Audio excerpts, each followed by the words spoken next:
Gunshots pierced the silence of the night.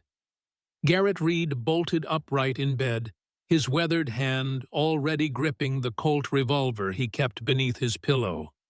Sweat beaded on his forehead despite the autumn chill that had settled over Arizona territory. His heart hammered against his ribs as the sound of retreating hoofbeats echoed through the valley. 15 years as a soldier had taught him to move with purpose. He pulled on his boots and coat, then slipped into the darkness of his ranch house. The moon cast long shadows across the yard as Garrett stepped onto the porch, pistol raised. 3 riders in black coats were disappearing over the ridge, their silhouettes melting into the darkness like ghosts returning to the grave. The acrid smell of gunpowder hung in the air. Garrett made his way to the barn lantern held high.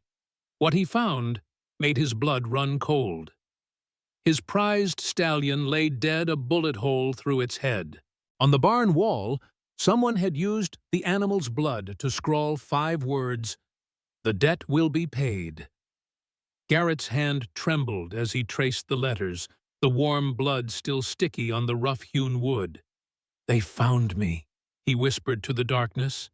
The year was 1885, and the Arizona Territory remained a lawless frontier where a man's past was never truly buried. For 15 years, Garrett Reed had tried to outrun his ghosts, but now they had tracked him to Eagle's Ridge, the small ranch he'd built with his own hands near the border. Morning revealed the full extent of the warning. The lock on his storage shed had been broken, and several items had been moved, though nothing appeared stolen. Someone had been looking for something specific, something that would link Garrett Reed, struggling rancher, to a blood-soaked incident 15 years earlier, in a place the locals now called Ghost Valley. Garrett stood on his porch watching the sun climb over the distant mountains. At 40, his once black hair had begun to gray at the temples, and deep lines etched his weather-beaten face. Years of hard living had left their mark, but it was the burden of memory that weighed heaviest on his shoulders. The ranch was failing. 3 months behind on his mortgage payments to First Territorial Bank in Silver Creek, Garrett faced losing everything he had built. His cattle herd had been decimated by drought the previous summer, and his attempts to rebuild had been hampered by bad luck and worse timing. As he surveyed his land, 200 acres of rolling hills and rocky soil, Garrett's mind drifted to the letter that had arrived a week earlier. The bank was running out of patience. One more missed payment, and Eagle's Ridge would be auctioned to the highest bidder. The rumors around town suggested Silver Ridge Mining Company was eager to expand its holdings in the area, offering cash for struggling ranches. Garrett had ignored their offers. This land was more than property to him. It was redemption. A chance to build something good after years of destruction. He'd served in the Union Army during the war between the states, then joined a frontier regiment tasked with pacifying the native tribes. He'd seen enough blood spilled to last several lifetimes. The distant rumble of thunder pulled him from his thoughts. Storm clouds gathered on the horizon, promising rain that the parched earth desperately needed. Garrett spent the day reinforcing the barn roof and securing his remaining livestock. By nightfall, the wind had picked up, driving the first fat raindrops against the windows of his small house. He ate a simple dinner of beans and cornbread, the howling storm matching his darkening mood. The warning in the barn had stirred memories best left buried. Memories of screaming women and children, of burning lodges, of a young soldier with ideals that died in the dust of Ghost Valley. The storm reached its peak around midnight, lightning illuminating the ranch in stark flashes of brilliance. Between thunderclaps, Garrett heard something, a sound that didn't belong. Movement in the barn. He grabbed his shotgun and a lantern, then pulled his coat tight against the driving rain. The 50 yards between house and barn became a gauntlet of mud and wind that threatened to extinguish his light. Garrett pushed forward, shotgun ready. The barn door was ajar, swinging in the wind. He was certain he'd latched it earlier. Heart pounding, he stepped inside, raising the lantern high.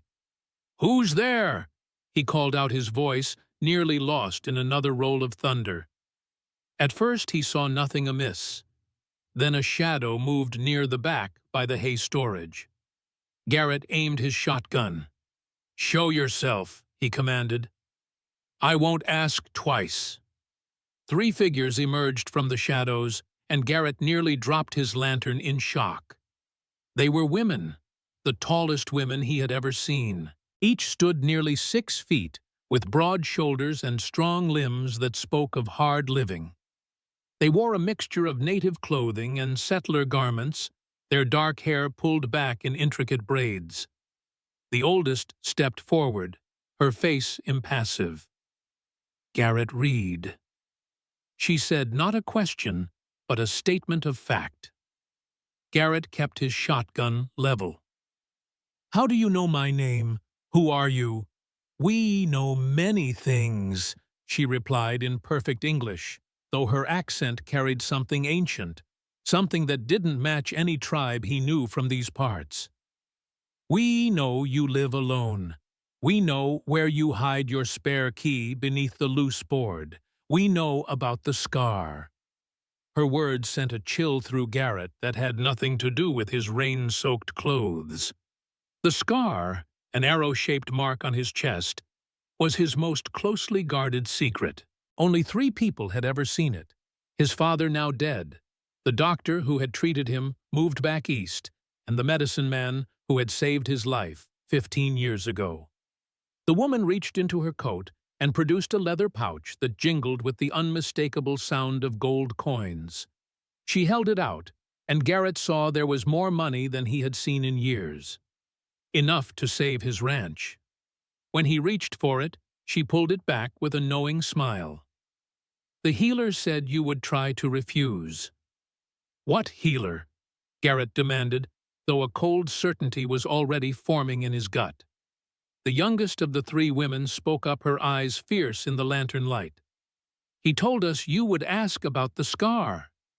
Garrett's hand instinctively moved to his chest, where the arrow-shaped wound lay hidden beneath his shirt. The mark left by an arrowhead that had nearly killed him, removed by skilled hands that should have let him die. "Who are you?" he asked again, his voice barely a whisper. "I am Adsila," the oldest said. "These are my sisters, Taluta and Kimimela. Our father sent us to collect what you owe." Garrett lowered his shotgun slowly, memories flooding back. The desert heat, blood soaking through his uniform, an old man with weathered hands cleaning his wound, speaking in broken English about honor and debts that must be paid. "Your father," Garrett said, his mouth dry, "the medicine man." "Chief Hiamovi," Adsila corrected. "He became chief when the old one died last winter. And yes, he remembered a foolish soldier who promised whatever was needed in exchange for his life." Lightning flashed, illuminating the women's faces. They looked nothing alike, yet shared a quiet strength that seemed to fill the barn like the scent of rain-soaked earth. 15 years ago, Taluta said, her voice softer than her sister's. "You promised him 3 horses. But you had no horses, so he said you would give him something more valuable when the time came." The weight of 15 years pressed down on Garrett's chest. He remembered now the fevered words, the desperate gratitude. But he'd been dying. People say crazy things when they're dying. "I don't understand," he said, though part of him was beginning to. Why here? Why now?" Kimimela, the youngest, laughed bitterly. "Because the soldiers are coming for our land next month. Because we need protection that only a white man's name can give us. Because you owe a debt." Garrett looked around his failing ranch, the leaking roof, the empty corral, the fields he could barely afford to plant. "Safe here," he gave a hollow laugh. "I'm 3 months behind on my mortgage. The bank's coming to take this place. Adsila reached into her leather pouch and pulled out a handful of gold coins, more money than the ranch was worth. Father's savings, the last of what our people had. It's yours if you honor your word. The coins gleamed in the lantern light, enough to save his land, fix the roof, buy cattle, everything he'd dreamed of. But 3 wives, giant women from a dying tribe who spoke of debts and promises he barely remembered making. I need time to think, he said. Time is what we don't have, Adsila replied. The soldiers march at dawn. Father expects an answer before sunrise. She paused, her dark eyes boring into his. He also said to tell you about the other promise. Garrett's blood ran cold. There had been another promise, one he'd hoped the old man had forgotten. The other promise? Adsila nodded slowly. If you ever break your word to me, may your bloodline end with you. It had seemed meaningless then, the desperate oath of a dying soldier. But now, looking at 3 women who could easily overpower him, the words felt like a noose around his neck. He remembers, Kimimela said, noting his pale face. She moved closer, and Garrett caught the scent of leather and wood smoke on her clothes. Good. That makes this easier. Taluta pulled a rolled paper from her belt, a marriage contract written in English, witnessed by the territorial judge in Prescott, all legal and proper. 3 wives, 1 husband, she said, spreading it on a hay bale. Perfectly legal in this territory if all parties consent. Garrett stared at the document. The handwriting was precise, official. Someone had planned this carefully. How did you get a judge to write this? Gold buys many things, Adsila said simply, including discretion. The barn door creaked, and all 4 turned toward the sound. A figure stood silhouetted against the storm, tall and lean, wearing a mix of tribal clothing and frontier wear. Garrett's breath caught. Though 15 years had passed, he recognized the man immediately. Chief Hayamovi looked exactly as Garrett remembered, but older, grayer, thinner. The kind of thin that speaks of sickness eating away from within. My daughters have explained, the chief asked in English, stepping into the barn. His voice carried the weight of exhaustion. They've explained plenty, Garrett said, finding his courage. But I never agreed to marry anyone. I was 19 and dying. People say things when they're dying. The chief nodded slowly. Yes, they do. I said many things when I was dying last month, but the white doctor in Prescott gave me medicine, bought me time. He coughed, and Garrett saw specks of blood on his lips. Time to keep my end of the bargain. What bargain? I saved your life. You promised me whatever I needed. Now I need my daughters to survive what's coming. The chief's eyes hardened. The cavalry burned 4 villages last month. Ours is next. But wives of a white rancher, they'll be protected. Imimela stepped between Garrett and her father. He doesn't want us. Look at him, scared of his own shadow. I'm not scared, Garrett snapped, his pride stinging. I'm being practical. I can barely feed myself, let alone 3. He stopped himself. 3 giant women. Kimimela finished, a bitter smile on her lips. Say it. We've heard worse. The chief coughed again, harder this time. When he looked up, there was blood on his chin. The sickness moves fast now. I have days, not weeks. Decide, Garrett Reed. Honor your word, or face the consequences of breaking it. What consequences? Adsila's hand moved to something hidden beneath her jacket. Father isn't the only one who remembers promises. The whole tribe knows what you owe us. Outside, Garrett heard the sound he'd been dreading all day. Hoofbeats approaching fast. Multiple riders. Who's that? He whispered. The chief smiled grimly. That would be my nephews coming to hear your answer. 4 riders emerged from the storm, their horses lathered with sweat. Young men, maybe 20 to 25, with the hard look of warriors who'd seen too much death. They dismounted with practiced efficiency, their hands never far from the knives at their belts. The leader, a broad-shouldered man with a jagged scar across his cheek, strode into the barn. "Uncle," he said in English, then switched to rapid tribal language that Garrett couldn't understand. Chief Hiamovi responded sharply, and Garrett caught the tension in his voice. Whatever was being discussed, it wasn't good. "Speak English, Ahote," Adsila commanded. "Mr. Reed deserves to understand what concerns his future." Ahote's dark eyes fixed on Garrett with open hostility. "Future? This coward has no future. The cavalry found our camp 2 hours ago. They're asking questions about 3 missing women." He spat in the dirt. "Women who should be helping us prepare for war, not hiding behind a white man's name." "War," Garrett's voice cracked. "What war?" "The war that started when they burned the Wakahani village," Kimimela said, her hand moving to rest on a hunting knife. 43 people dead, including children. The barn fell silent, except for the chief's labored breathing. Garrett looked from face to face, seeing the grief and rage they'd been hiding behind calm words. "The soldiers will come here next," Ahote continued. "They're tracking footprints, following the trail. When they find these women," he gestured at the sisters, "they'll kill us all." Taluta stepped forward, her voice steady despite the fear Garrett could see in her eyes. "Not if we're legally married.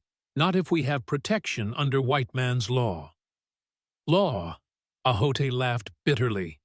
"The same law that says we can't own land, that says we're not citizens, that says they can kill us for sport." Chief Hiamovi raised his hand, and the argument stopped. He turned to Garrett, and in the dim light his face looked like a death mask. "The choice is simple now. Marry my daughters and give them protection, or watch them die when the soldiers arrive." Garrett's throat felt dry as sand. "When will they get here?" "Before dawn," Ahote said. "Maybe sooner if they push their horses." Garrett looked at the 3 women. Really looked at them. Despite their size and strength, he could see the exhaustion in their faces. The way they held themselves like people carrying an unbearable weight. They weren't conquerors or threats. They were refugees. "If I say yes," he said slowly, "what happens to you and your nephews?" The chief smiled sadly. "We disappear into the mountains, live like ghosts until the anger dies down." He coughed again, more blood speckling his lips. "If I live that long. And if I say no, then we all die here together," Adsila said simply, "because we won't run anymore." Outside, the sound of distant thunder rolled across the prairie. But the storm had passed hours ago, and the sky had cleared to reveal a blanket of stars. That wasn't thunder. "That's not thunder," Ahote said, his hand moving to his knife. "That's horses. A lot of them." The ground vibrated under their feet as the sound grew closer. 20 horses, maybe more, moving fast across the hard pan. "Hide in the root cellar," Garrett said quickly. "All of you. I'll tell them I haven't seen anyone." Ahote laughed harshly.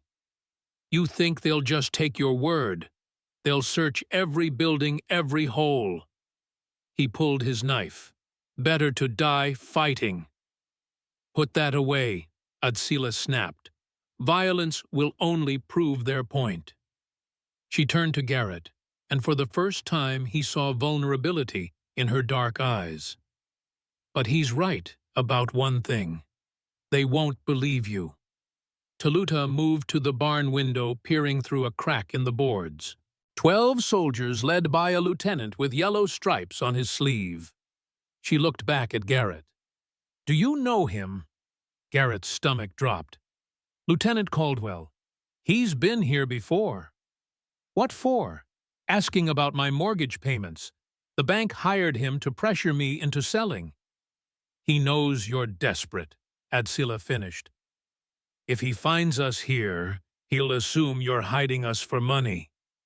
The hoofbeats were close enough now to hear individual horses. Chief Hayamovi struggled to his feet, leaning heavily against a wooden post. "There's something else you need to know," he said to Garrett, "before you decide." "Now," Ahote hissed. "Uncle, this isn't the time." "It's exactly the time." The chief's eyes locked onto Garrett's. "My daughters aren't just refugees. They're wanted." Garrett felt his blood turn to ice. "Wanted for what?" Kimimela stepped forward, her chin raised defiantly. "We killed the men who burned our village." The words hit Garrett like a physical blow. He stared at the three women, seeing them with new eyes. Not refugees, fugitives. "How many men?" he whispered. 6, Taluta said calmly. "They came to our camp drunk, looking for easy targets. They set fire to the sacred lodge with elders inside." Her voice remained steady, but her hands clenched into fists. "So we tracked them back to their camp and cut their throats while they slept." "Jesus Christ," Garrett breathed. "They were murderers," Adsila said, "but we're the ones with bounties on our heads." The hoofbeats stopped outside the barn. Garrett could hear men dismounting, voices calling orders. Caldwell's voice rose above the others. "Reed, come out here." Chief Hayamovi grabbed Garrett's arm with surprising strength. "Now you know the truth. Marry them, and you're harboring known killers. Refuse, and you're still harboring known killers." His eyes burned with fever and desperation. "But if they're your wives, you can't be forced to testify against them." "Reed," the Caldwell's voice was closer now, right outside the barn door. "Open up. We need to talk." Garrett looked at the three sisters. They stood ready to fight, ready to die, ready to face whatever came next. They weren't asking for his love, or even his understanding. They were asking for his name. And somehow, looking at their faces, he realized they were also offering him something he'd never had. A reason to be more than just a failed rancher waiting to lose everything. The barn door rattled as someone tested the latch. "1 minute," Caldwell called out. "Then we're coming in." Garrett's hand moved to the marriage contract still spread on the hay bale. His fingers traced the official seal as his mind raced through impossible choices. "I need a pen," he whispered. Adsila's eyes widened. Taluta pulled a pencil from her belt and pressed it into his palm. Without hesitation, Garrett scrawled his name across the bottom line, then grabbed Adsila's hand and guided her to sign as well. "Quickly!" he hissed to Taluta and Kimimela. "Both of you." As the sisters signed, Garrett turned to Ahote and the other nephews. "You're my ranch hands. Been working here all summer. Keep your mouths shut and follow my lead." The barn door flew open, and Lieutenant Caldwell strode in with 3 soldiers behind him. He was a thin man with cold blue eyes and a neatly trimmed beard that couldn't hide the cruel twist of his mouth. "Reed," Caldwell said, his gaze sweeping the barn. "Interesting company you're keeping." Garrett stepped forward, trying to block Caldwell's view of the chief, who was slumped against the wall, looking more dead than alive. "Lieutenant, what brings you out here so late?" "We're tracking dangerous fugitives. 3 native women who murdered 6 white men. Witnesses saw them heading in this direction." "Haven't seen any women?" Garrett said, his voice surprisingly steady. "Just hired some new hands to help with the harvest." Caldwell's eyes fixed on Adsila, taking in her size and obvious femininity despite her practical clothes. "That's a mighty big ranch hand you got there, Reed." "This is my wife, Adsila Reed," Garrett said. "Just married this afternoon." The silence stretched like a taut rope. Caldwell's eyes narrowed as he studied Adsila's face, then moved to Taluta and Kimimela. "Your wife's got sisters. Does she—" "My other wives." Garrett said the words feeling strange in his mouth. "Taluta and Kimimela Reed, all legal and proper." One of Caldwell's soldiers snorted. "3 wives? What kind of man?" "The kind who follows territorial law," Garrett interrupted. "Polygamy is legal here, with proper documentation." He held up the marriage certificate witnessed and sealed in Prescott yesterday. Everything was legitimate. Caldwell snatched the document and examined it closely. His jaw tightened as he read the official language, the judge's signature, the legal seals. Everything was in order. "Convenient timing," Caldwell said finally. "Marrying 3 native women, right, when we're hunting 3 native murderers?" "My wives are from the Tohono O'odham," Garrett lied smoothly. "Peaceful farmers from the south. Never been anywhere near the Wakahani village." Adsila stepped forward, and Garrett marveled at how she seemed to shrink herself, making her imposing frame appear smaller and less threatening. "Lieutenant, sir," she said in perfect English with just a hint of accent, "we've been traveling for weeks to reach my husband's ranch. We know nothing of any troubles." Caldwell's gaze shifted to the chief still slumped against the wall. "And him?" "My father-in-law," Garrett said, "sick with fever. We're caring for him." Ahote stepped up beside his uncle, supporting him with obvious family affection. "The sickness took many of our people. Father is all we have left." Caldwell studied each face, looking for tells for fear for any sign of deception. But all he saw were tired people trying to care for a dying man. Finally, he thrust the marriage certificate back at Garrett. "If I find out you're lying to me, Reed, I'll see you hang alongside them." "I understand, Lieutenant." Caldwell signaled his men, and they began filing out of the barn. But at the doorway, he paused and looked back. "I'll be watching this place, Reed. Any trouble, any sign these women aren't what they claim to be, and I'll be back." As the soldiers mounted their horses and rode away, Garrett's legs nearly gave out beneath him. The silence that followed Caldwell's departure felt heavier than the thunderstorm clouds that had gathered earlier. Garrett stared at the marriage certificate in his hands, the ink still wet from their signatures. 3 wives. He'd gone from bachelor to polygamist in the span of 5 minutes. "Thank you," Adsila said quietly. "That was brave." "Stupid, more likely," Garrett replied, though he couldn't deny the strange sense of purpose that had filled him when he signed that paper. "Caldwell's not done with us. He'll be back." Ahote helped his uncle to a sitting position against the hay bales. The chief's breathing had grown more labored, each breath a visible struggle. "Uncle needs rest and medicine." Garrett looked at the dying man who had saved his life 15 years ago. "There's a doctor in town."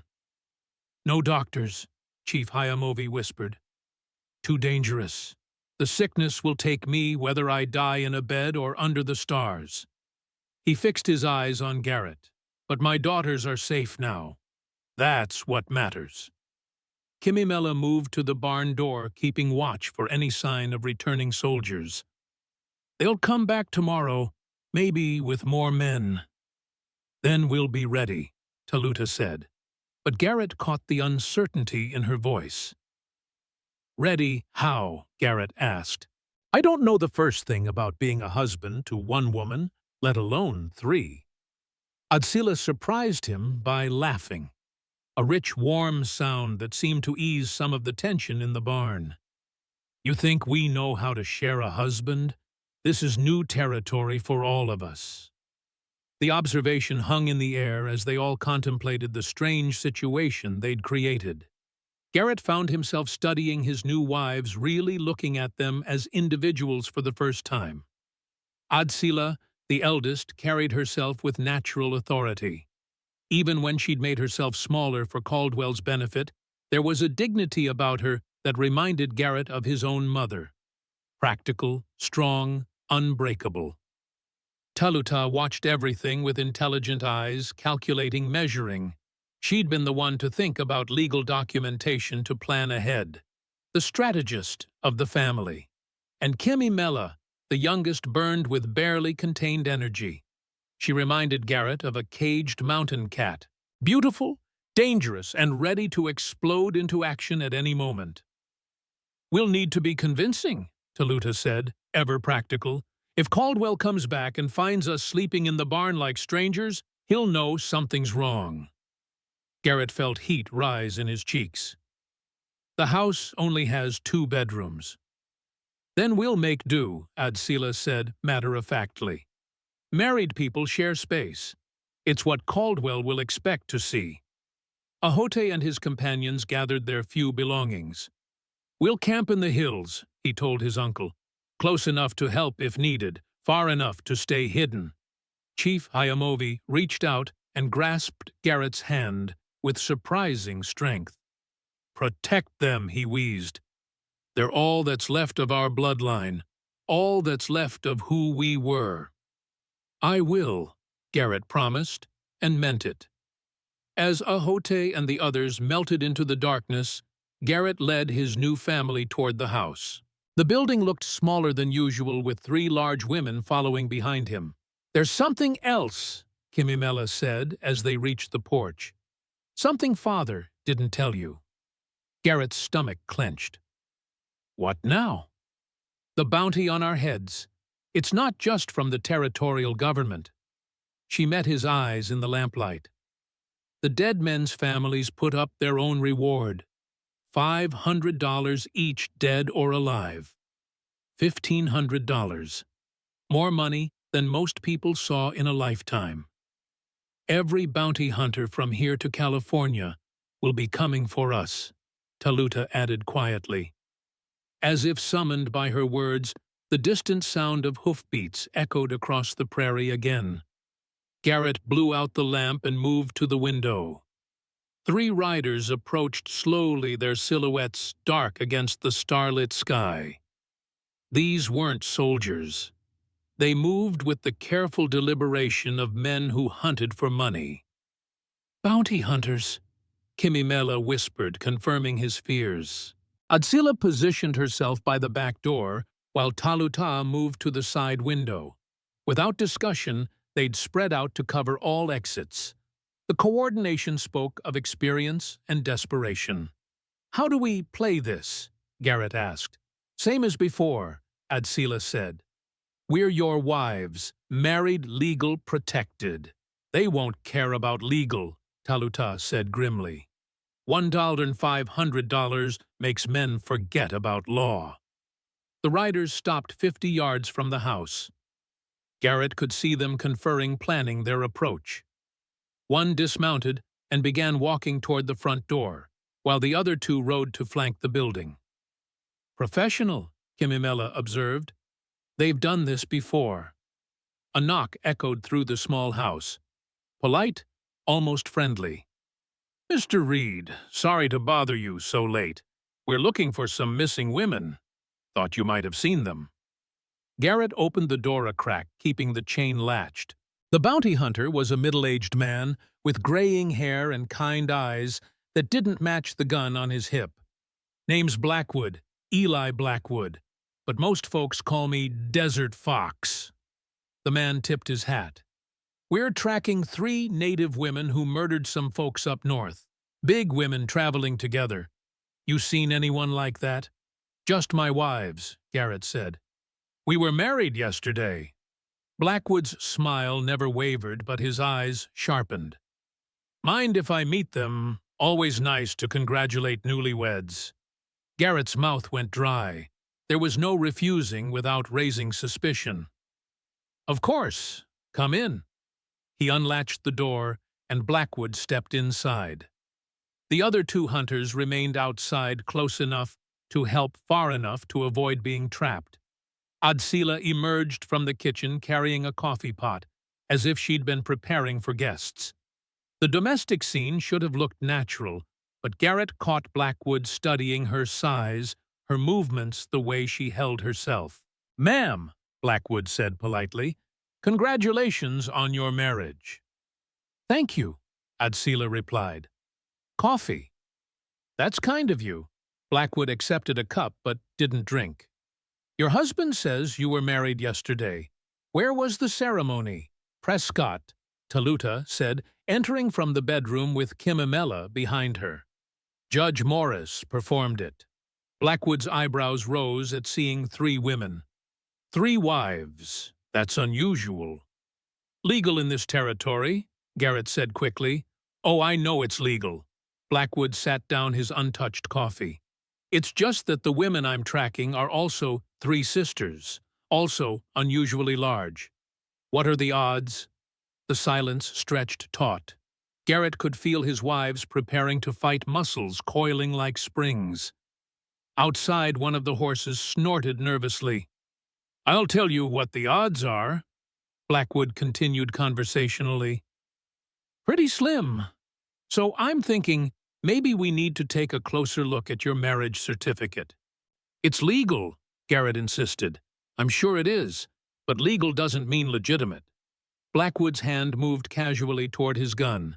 "See, I've been hunting fugitives for 12 years, and in my experience, when 3 wanted women disappear and 3 wives suddenly appear in the same area," he shrugged. "Well, coincidences make me nervous." Kimimela stepped forward, and Garrett saw the hunting knife in her hand. "Maybe you should leave." Blackwood's friendly mask finally dropped. "And maybe you should come with me quietly. Dead or alive, the bounty pays the same." That's when Chief Hayamovi walked through the front door.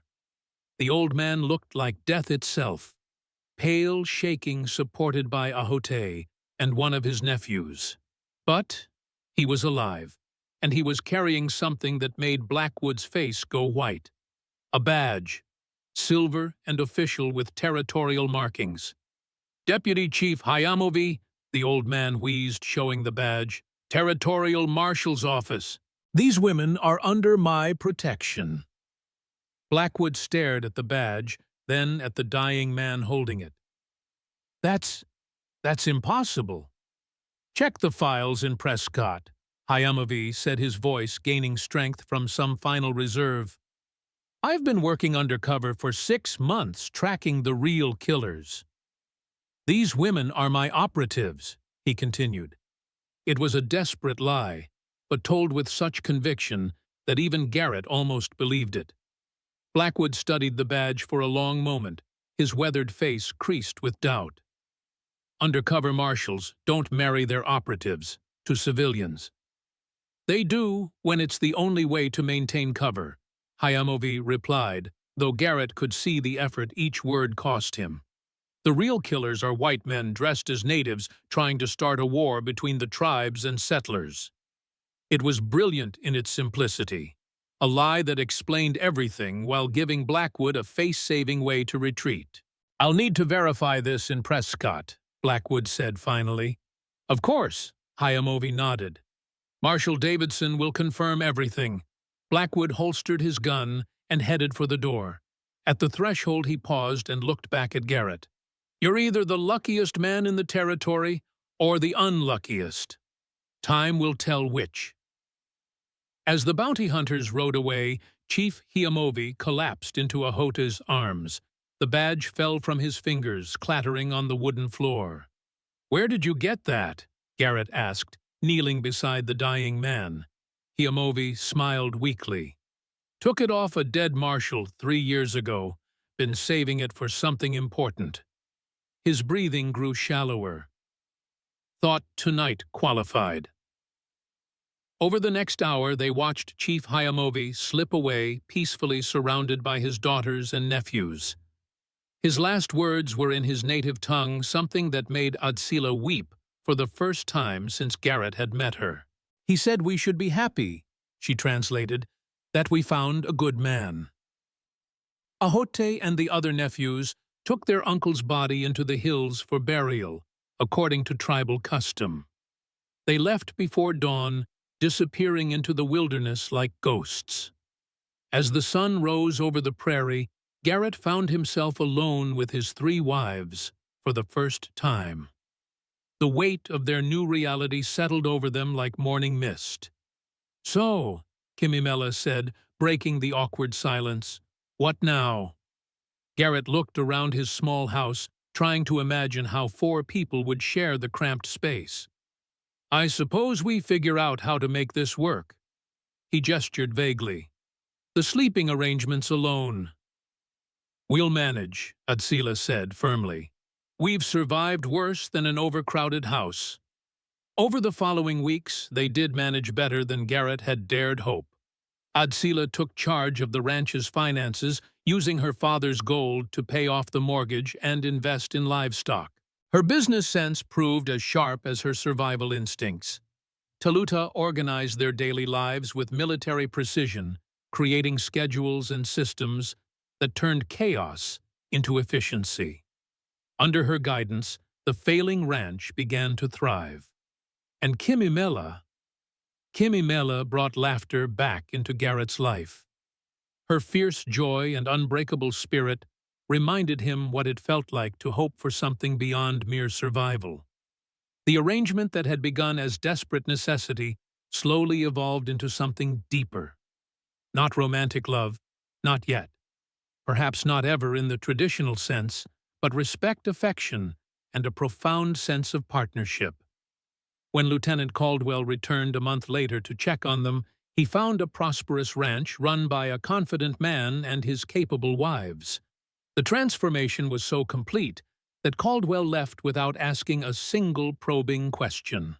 "You know," Garrett said one evening as they sat on the porch watching the sunset, "when your father said I'd be your husband, I thought it was the worst thing that could happen to me."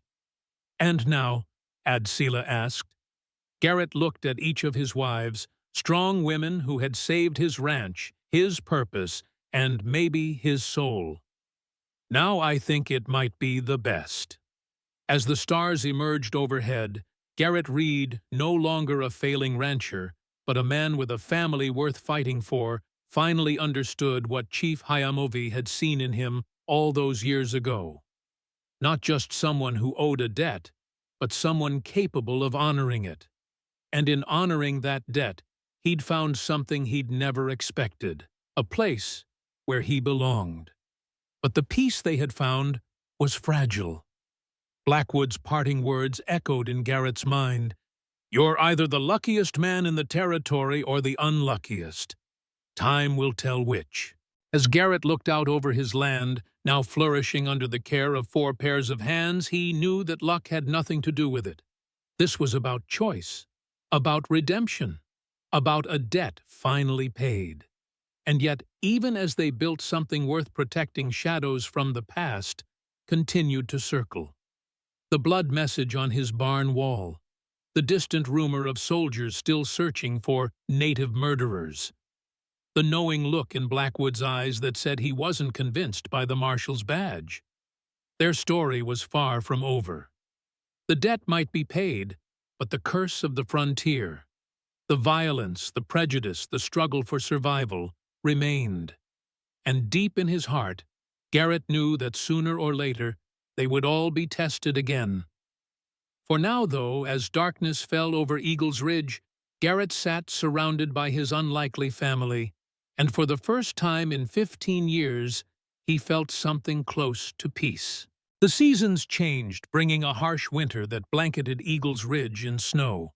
For 3 months, the ranch became an island in a sea of white, isolating Garrett and his wives from the troubles of the outside world. They spent their days working the land, and their evenings huddled around the fireplace, sharing stories of vastly different childhoods. In these quiet moments, Garrett began to understand the women he had married. Adsila, at 32, carried the wisdom of someone who had witnessed the gradual destruction of her people's way of life. Taluta's strategic mind had been honed by years of helping her father navigate treaties and broken promises. And Kimimela, though only 25, bore the scars of battles no young woman should have faced. As for Garrett, he kept much of his past locked away. His wives knew he had been a soldier, knew he had somehow crossed paths with their father at Ghost Valley. But the full truth remained buried beneath years of carefully constructed silence. Until one night in early spring, when the past came knocking. The sound of something heavy being dragged across the porch awakened Garrett just before dawn. He reached for his revolver, moving silently through the house. The women were already alert. Adsila and Taluta positioned by the windows, Kimimela behind the door with her hunting knife. 4 months of marriage had turned them into a coordinated unit, each anticipating the other's movements without a word spoken. Garrett peered through a crack in the curtains. What he saw made his blood freeze. A body lay on his porch, illuminated by the pale light of dawn. An arrow protruded from the man's chest, and a message had been carved into the wooden planks beside him. "The debt is not paid." "Stay inside," Garrett whispered to his wives as he slipped out the door, gun drawn. The dead man was young, maybe 20, wearing the uniform of a cavalry scout. Garrett didn't recognize his face, but the arrow was distinctive, fletched with eagle feathers and marked with the symbol of the Wakahani tribe. The same tribe the sisters had fled. "He's been dead less than an hour," Adsila said from behind him. She had ignored his warning and now knelt beside the body, examining the wound with practiced eyes. "This isn't one of our arrows," she said softly. "Someone is trying to make it look like our people." Garrett glanced at the horizon where the first rays of sun were beginning to appear. "We need to get him off the porch before anyone sees." Together, they carried the body to the barn. Taluta examined the scout's belongings, while Kimimela kept watch outside. "His name was Private James Wilson," Taluta reported, holding up identification papers. "Stationed at Fort Whitman, T. That's 50 miles north of here." What was he doing this far south? Garrett wondered. "Looking for us, most likely," Adsila said grimly. "The question is, who killed him and left him on our doorstep?" The answer came with the distant thunder of hoofbeats an hour later. Garrett and his wives had just finished burying Wilson's body in a shallow grave behind the barn when Kimimela spotted riders approaching from the east. "Soldiers," she hissed. "A full patrol, and they're riding hard." "They're looking for Wilson," Garrett said. "Get inside, all of you. Act normal." "Normal?" Kimimela scoffed. "We just buried one of their scouts, which is why you need to be exactly what they expect to see. My wives going about your morning chores." The women dispersed. Adsila to the kitchen, Taluta to sweep the porch, Kimimela reluctantly to the chicken coop. Garrett remained outside, leaning on his fence post as if admiring his land, watching the approaching riders with feigned nonchalance. He recognized the leader immediately. Captain Sullivan, not Lieutenant Caldwell. This was a different unit from Fort Whitman, not the local garrison.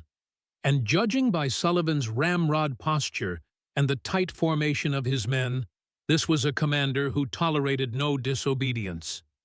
"Morning, Captain," Garrett called as the patrol approached. "What brings Fort Whitman soldiers this far south?" Sullivan reined in his horse, studying Garrett with cold eyes. He was in his 50s, with steel-gray hair and a neatly trimmed mustache that did nothing to soften his harsh features. "Reed, isn't it, Garrett Reed?" His voice carried the crisp accent of an East Coast education. "That's right. This is my ranch. We're looking for one of our scouts. Private Wilson went missing during a patrol yesterday. His horse returned to the fort without him." Garrett kept his expression neutral. Haven't seen any soldiers. Just been working my land, taking care of my family. Sullivan's eyes narrowed. Your family? As if on cue, Taluta emerged from the house carrying a basket of laundry. She glanced at the soldiers, gave a respectful nod, and continued to the washing line as if military patrols were an everyday occurrence. My wife, Garrett explained. One of them, anyway. One of them, Sullivan's eyebrow arched. I have 3 wives, Captain, all legal and proper under territorial law. Sullivan's face remained impassive, but something flickered in his eyes, a calculated interest that made Garrett uneasy. Native women, I presume? Yes, sir.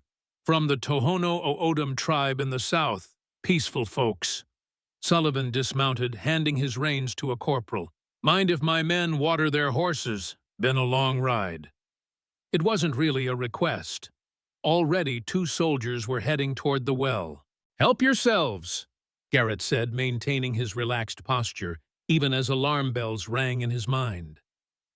Sullivan strode toward the house, and Garrett had no choice but to follow. Taluta had disappeared back inside, no doubt warning her sisters. Impressive operation you've got here, Reed, Sullivan commented, surveying the ranch. Heard you were on the verge of losing this place last fall. Seems your fortunes have changed. Hard work and good luck, Garrett replied cautiously. And 3 strong wives, I imagine. Sullivan stopped at the porch steps. Quite a coincidence. 3 native wives when we've been tracking 3 native women who murdered 6 men and disappeared 4 months ago. Garrett's pulse quickened, but he kept his voice steady. Not so coincidental. Lots of tribes arrange marriages in groups of sisters. Keeps the family together. Of course, Sullivan smiled thinly. Still, I'd like to meet these lucky brides of yours. Inside the house, Adsila had prepared coffee, playing the role of hospitable hostess, with practiced ease. Kimimela was nowhere to be seen, likely watching from somewhere with a weapon ready. Captain Sullivan, this is my first wife, Adsila, Garrett introduced. And Taluta, my second wife. Ma'am, Sullivan tipped his hat. Lovely home you've made here. Thank you, Captain, Adsila replied, her English flawless. Coffee. Sullivan accepted the cup, his eyes scanning every corner of the modest house. I understand there's a third Mrs. Reed. Kimimela is tending the chickens, Taluta explained. Spring means more eggs. How domestic, Sullivan murmured. Tell me, Mrs. Reed, where exactly in the south is your tribe located? Adsila didn't miss a beat. Near the Santa Cruz River, in what the Spanish called Pimeria Alta. And when did you arrive at Mr. Reed's ranch? 4 months ago, she answered truthfully. We were married in Prescott by Judge Morris. Sullivan nodded slowly, sipping his coffee. Interesting timing. 4 months ago, a Wakahani village was attacked by 6 trappers. 3 days later, those trappers were found with their throats cut. Witnesses described 3 unusually tall native women fleeing the scene. The room grew so quiet that Garrett could hear the ticking of the clock on the mantel. Adsila's face remained impassive, but Garrett saw her knuckles whiten around her coffee cup. A terrible story, she said simply. But what does it have to do with us? Sullivan set down his cup. Perhaps nothing. Perhaps everything. He turned to Garrett. You're not originally from Arizona, are you, Reed? Fought for the Union in '65, came west after the war. And joined the 7th Cavalry for a time, I believe. Garrett's stomach tightened. Few people knew about his brief service with the 7th. For a year or so, long time ago. Long enough to have been at Ghost Valley. Sullivan's eyes bore into him. 15 years ago. The air seemed to leave the room. Garrett felt Adsila and Taluta's eyes on him, sensed the sudden tension radiating from them. "I was there," Garrett admitted. "Got separated from my unit. Nearly died." "Yet, here you are," Sullivan smiled coldly, "when so many others didn't return." Before Garrett could respond, a commotion erupted outside. Raised voices, then the distinctive sound of a fist connecting with flesh. Garrett moved to the window to see Kimimela standing over a fallen soldier, her fists clenched. "Seems your third wife has a temper," Sullivan observed, not sounding surprised. Garrett hurried outside Sullivan, close behind. The soldier was struggling to his feet, blood streaming from his nose. Kimimela stood defiantly, her chest heaving with anger. "He was searching the barn," she spat, "without permission." "Private Miller has an inquisitive nature," Sullivan said calmly, "a useful trait in a scout." "Not on my property," Garrett said firmly. "Captain, your men can water their horses, but I'll thank you to respect our privacy." Sullivan studied Kimimela with interest. "Quite a right hook your wife has, Reed. Not typical of the peaceful Tohono O'odham women I've encountered." Kimimela glared at him. "My father taught me to defend what's mine." "Your father," Sullivan repeated thoughtfully. "The late Chief Hiamavi, I presume." Garrett felt a chill. Sullivan shouldn't have known that name. "How do you—" "Oh, I make it my business to know things, Reed." Sullivan adjusted his gloves. "For instance, I know that Chief Hiamavi was the medicine man of the Wakahani tribe before becoming chief. I know he had 3 daughters who disappeared after killing 6 trappers. And I know he died shortly after of consumption." He stepped closer to Garrett. "What I don't know is why a former cavalry soldier would marry the daughters of a man whose tribe was massacred by that same cavalry. Unless, of course, there's a connection we're missing." "There's no connection," Garrett insisted. "Just a legal marriage and a peaceful ranch. Now, if you've watered your horses, I have work to do." Sullivan held Garrett's gaze for a long moment, then nodded. "Of course, we won't keep you." He turned to mount his horse, then paused. "Oh, one more thing. If you happen to see Private Wilson, do let us know. His mother in Boston would appreciate the closure." With that parting shot, Sullivan led his men away from the ranch. Garrett watched until they disappeared over the ridge, then turned to his wives. "Inside, now." Once the door was closed, Garrett rounded on Kimimela. "What were you thinking, hitting a soldier?" "He was searching the barn," she repeated, "near where we buried the scout. And now Sullivan has another reason to suspect us." Garrett ran his hands through his hair. "He already knows too much. He knows who your father was, knows you're Wakahani, not Tohono O'odham." "How?" Taluta asked. "We've been careful." "Someone's been talking," Adsila said grimly.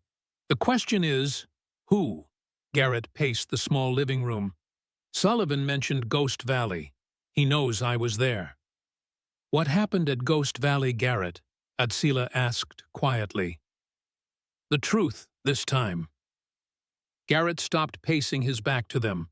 For 15 years he'd carried the weight of that day alone. Now it seemed the time for secrets had passed. "Ghost Valley was a massacre," he said, finally, his voice hollow. "My unit was ordered to clear out a hostile encampment.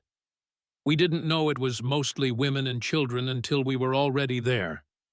He turned to face them. "I couldn't do it. I tried to stop it. Got into a fight with my commanding officer. In the chaos, someone shot me. I always thought it was one of the Wakahani warriors. I fell into a ravine. That's where your father found me." "And the village?" Taluta asked, though her eyes suggested she already knew the answer. "Burned to the ground. 43 dead." Garrett's voice cracked. "I was reported missing, presumed dead. By the time I recovered enough to travel, The regiment had moved on. I deserted, changed my name slightly, and tried to forget.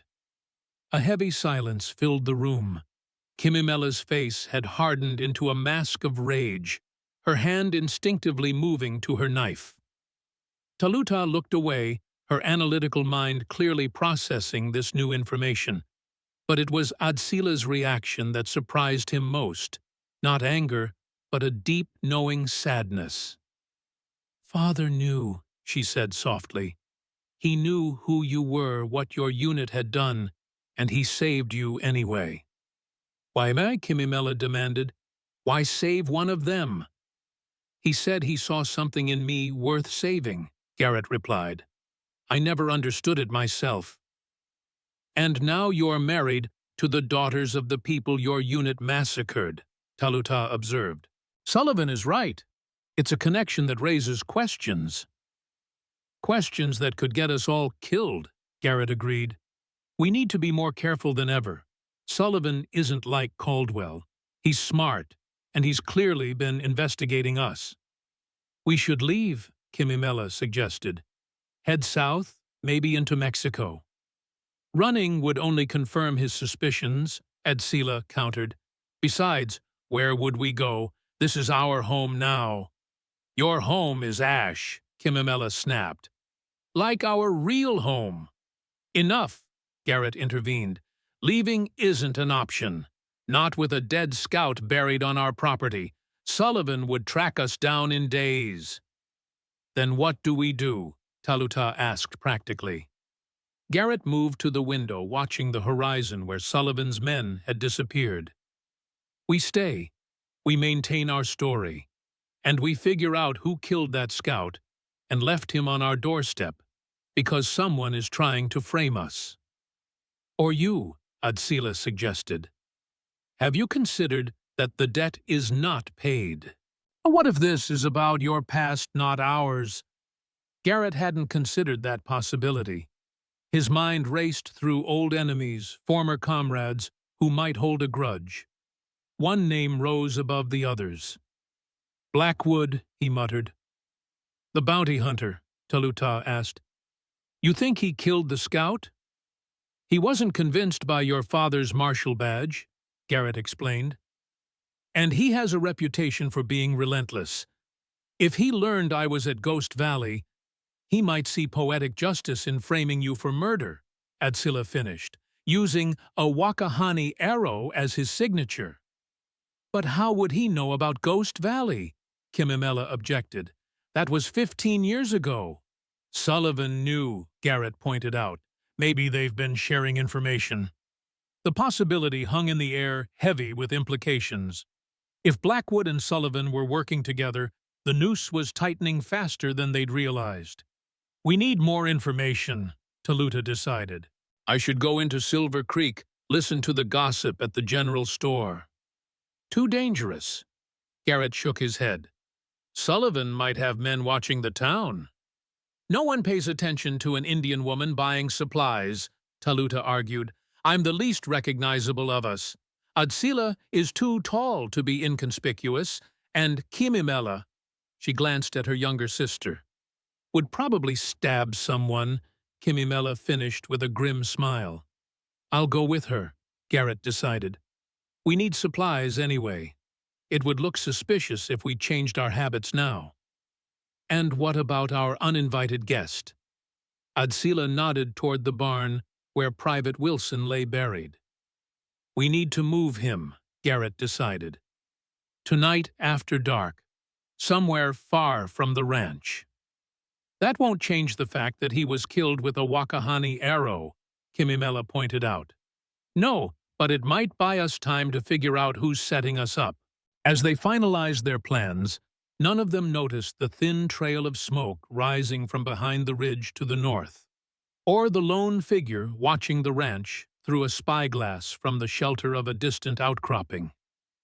The following morning, Garrett and Taluta set out for Silver Creek in the wagon. They traveled in silence for the first mile, the tension of the previous day's revelations still hanging between them.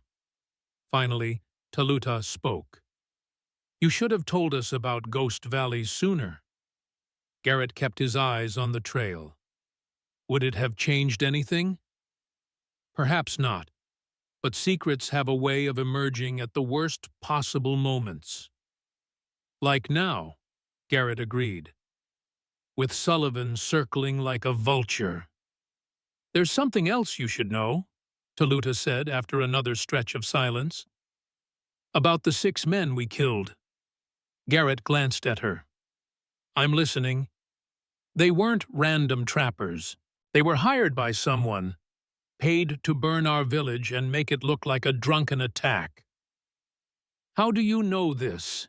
One of them confessed before Kimimela cut his throat.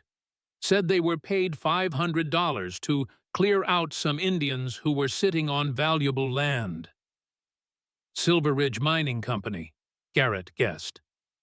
They've been buying up land all around the territory. The man didn't say who hired them, only that it was someone important who wanted the land cleared quickly and quietly. Garrett absorbed this new information.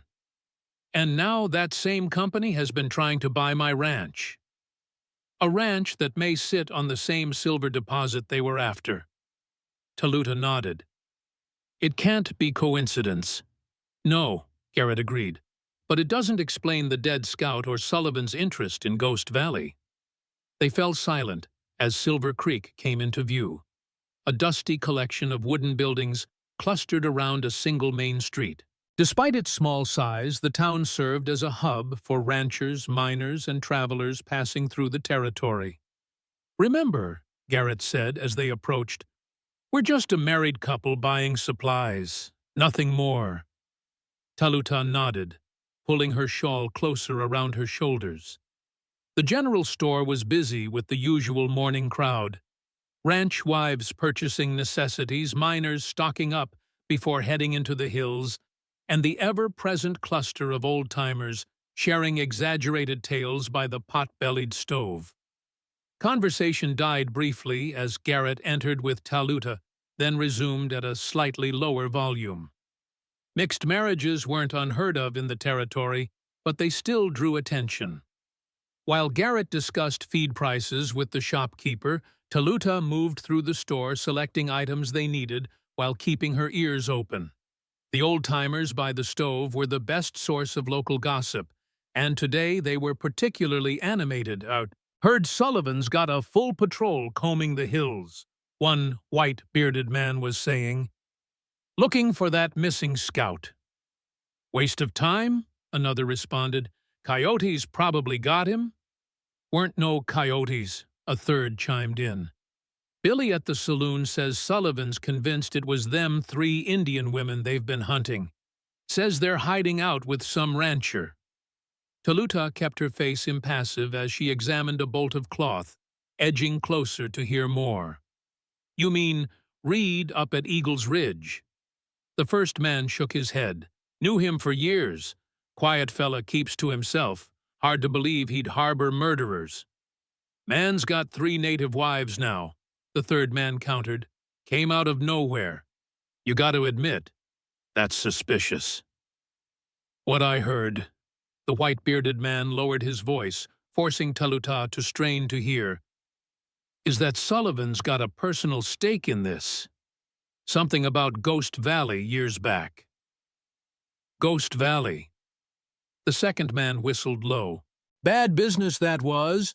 Army tried to keep it quiet, but everyone knows what happened there. Sullivan lost his brother in that massacre, the first man revealed. His younger brother was a lieutenant with the 7th, got killed when some of his own men turned on him. Taluta nearly dropped the fabric she was holding. She glanced over at Garrett, who was still engaged with the shopkeeper, unaware of what she was hearing. Turned on him? You mean mutiny? That's the story. Some of the soldiers refused orders, things got ugly. Sullivan's brother ended up dead, and the official report blamed it on the Indians. But there's always been rumors.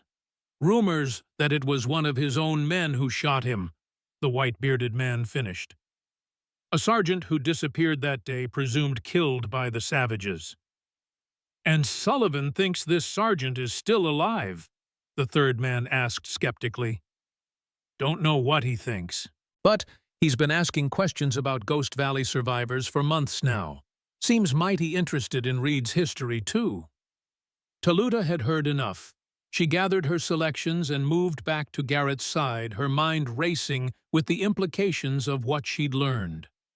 The ride back to the ranch was tense, with Taluta relaying everything she'd overheard. "Sullivan's brother," Garrett said flatly.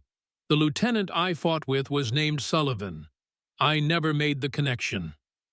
"He thinks you killed his brother," Taluta stated, "and now he's found you." "I didn't kill him," Garrett insisted. "We fought, yes. He wanted to continue the attack on the village. I tried to stop him. In the chaos, someone shot him, but it wasn't me." "Sullivan won't care about the truth," Taluta pointed out. "He's been hunting his brother's killer for 15 years, and now he thinks he's found him harboring the very people his brother died trying to eliminate." "It's worse than that," Garrett said grimly. "If Sullivan believes I killed his brother, he might have killed that scout himself and left him on our doorstep, framing us while setting up his revenge." The implications were chilling. Not just a captain pursuing fugitives, but a man obsessed with vengeance, willing to kill his own scout to create a pretext for justice. "We need to leave," Taluta said. "All of us. Tonight." "And go where?" Garrett asked. "Sullivan has patrols all over the territory. We wouldn't make it 10 miles. "Then what do we do?" Garrett stared at the horizon where dark clouds were gathering. "We prepare, and we hope we're wrong about Sullivan." But hope, like the clear skies, was in short supply. They returned to find the ranch unnervingly quiet. No sign of Adsila or Kimimela outside, no smoke from the chimney.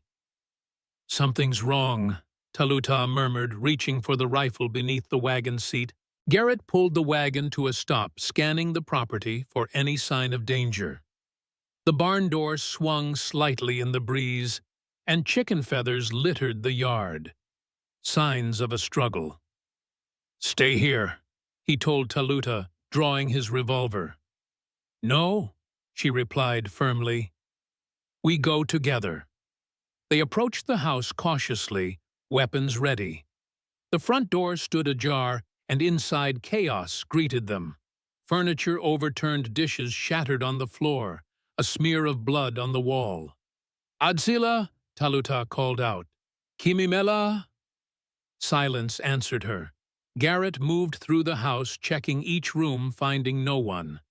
In the bedroom, a piece of paper had been pinned to the pillow with a hunting knife. Kimimela's knife. The note was brief and chilling. "The debt will be paid in full. Ghost Valley for Ghost Valley. Bring the badge to Blackwater Canyon at midnight, or they die first, then you." It was unsigned, but the meaning was clear. "Sullivan has them," Garrett said, his voice hollow. "Blackwater Canyon is a death trap," Taluta observed. "Narrow walls, one way in, one way out. He's setting an ambush." "What badge is he talking about?" Garrett wondered. "My father's marshal badge," Taluta realized. "He must think it's real, that there's some territorial conspiracy protecting us." Garrett paced the room, mind racing. "We need help." "Who would help us? We're harboring fugitives according to the law. You're a deserter who may have killed his commanding officer. We have no allies." "We have one," Garrett corrected. "Ahote and your cousins. They said they'd be watching from the hills." "How do we find them? They could be anywhere." Garrett moved to the window, studying the distant ridgeline. "Your father taught them how to watch without being seen, but he also taught them to come when called." He turned to Taluta. "Do you know the signal?" She nodded slowly. "The smoke signal. 3 columns with breaks between. It means blood spilled, come quickly." "Can you make it?" "Yes, but Ahote And 4 warriors against Sullivan's patrol, those aren't good odds. We don't need to defeat them, Garrett explained. Just create enough confusion to get Adsila and Kimamela out. Then we run, all of us. And go where? Taluta asked again. Sullivan won't stop hunting us. Mexico, Garrett decided. Beyond his jurisdiction. We have enough gold left to start over. Taluta considered this, then nodded. I'll make the signal. While she gathered what she needed, Garrett searched the house for weapons. He found his shotgun untouched in its hiding place beneath the floorboards, along with a box of shells. His cavalry revolver was still in its holster, and he strapped it on with a grim familiarity. In the barn, he discovered signs of the struggle, blood on the hay drag marks leading outside to where horses had been tethered. At least 4 riders, maybe more. Worst of all, the shallow grave where they'd buried Private Wilson had been uncovered. The body was gone. They have their proof now, Garrett muttered. A dead scout on our property. By mid-afternoon, 3 distinct columns of smoke rose from behind the ranch house, the ancient signal of danger that Hiamovi had taught his people. Now all they could do was wait and hope that Ahote was watching. As dusk approached, Garrett and Taluta prepared for the confrontation ahead. They cleaned weapons, gathered supplies, and planned their approach to Blackwater Canyon. Sullivan will expect us to come from the main trail, Garrett explained, sketching a rough map in the dirt. But there's a game path that runs along the ridge. It's narrow and dangerous, but it would put us above his position. You know the canyon well, Taluta observed.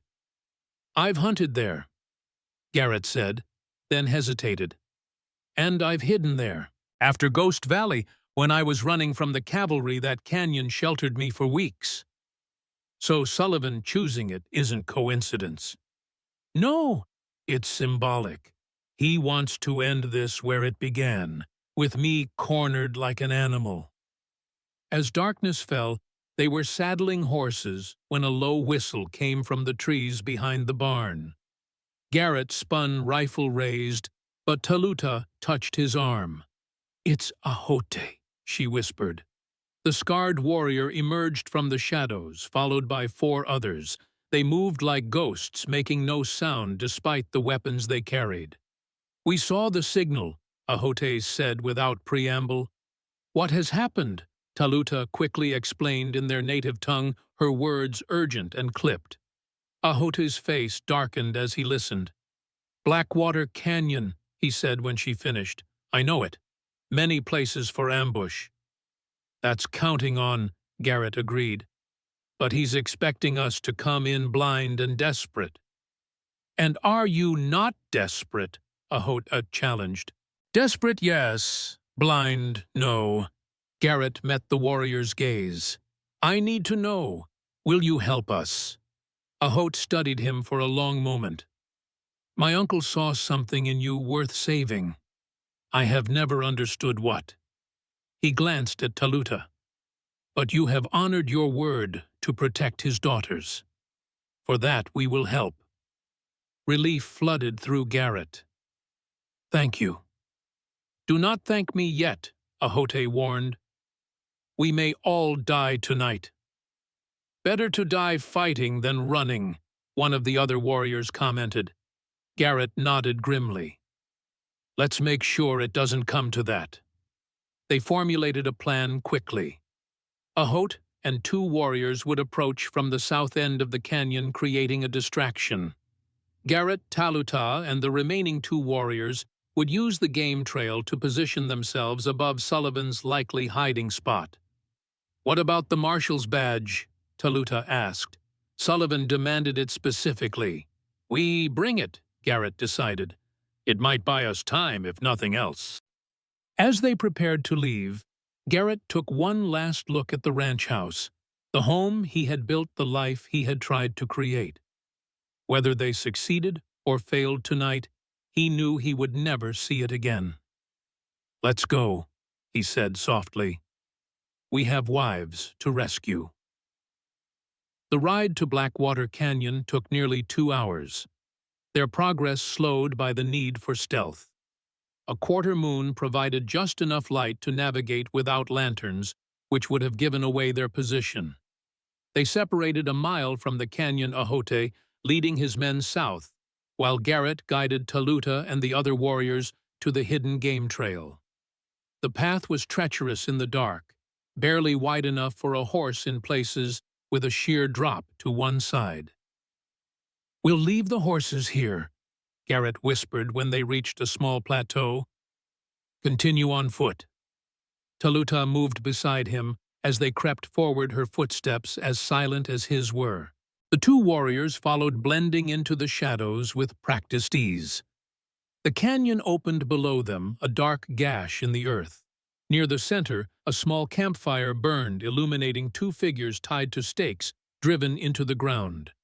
Adsila and Kimimela, their heads slumped forward. "Are they alive?" Taluta whispered, her voice tight with fear. "Yes," one of the warriors assured her. "I can see the younger one moving." Garrett surveyed the rest of the canyon. The campfire was clearly visible, but the surrounding areas remained shrouded in darkness, perfect hiding places for Sullivan's men. "It's too quiet," he murmured. "Where are the guards?" "Hidden," Taluta guessed, "waiting for us to make our move." Garrett checked his pocket watch. 11:45. 15 minutes until Sullivan's deadline. "Ahote should be in position by now," he said. "We need to locate Sullivan before we make our move." And they scanned the canyon floor, looking for any sign of the captain or his men. Nothing moved except the flames of the campfire and the occasional shifting of the captives. There, Taluta pointed to a rock formation about 30 yards from the fire. A reflection, rifle barrel or spyglass. Garrett followed her gaze and caught the brief glint of moonlight on metal. "Good eye, that's one. There will be others." "What now?" one of the warriors asked. "We wait for Ahote's signal. Then we move fast. Taluta, you and I will get to Adsila and Kimimela. You two provide covering fire from here." The minutes ticked by with excruciating slowness. Garrett's hand tightened around his revolver, remembering another night 15 years ago when he'd made a choice that changed the course of his life. Tonight would be no different. At precisely midnight, 3 owl hoots echoed through the canyon. Ahote's signal. Seconds later, a series of war cries erupted from the southern entrance, followed by gunfire. "Now!" Garrett commanded, and they began their descent down the steep canyon wall.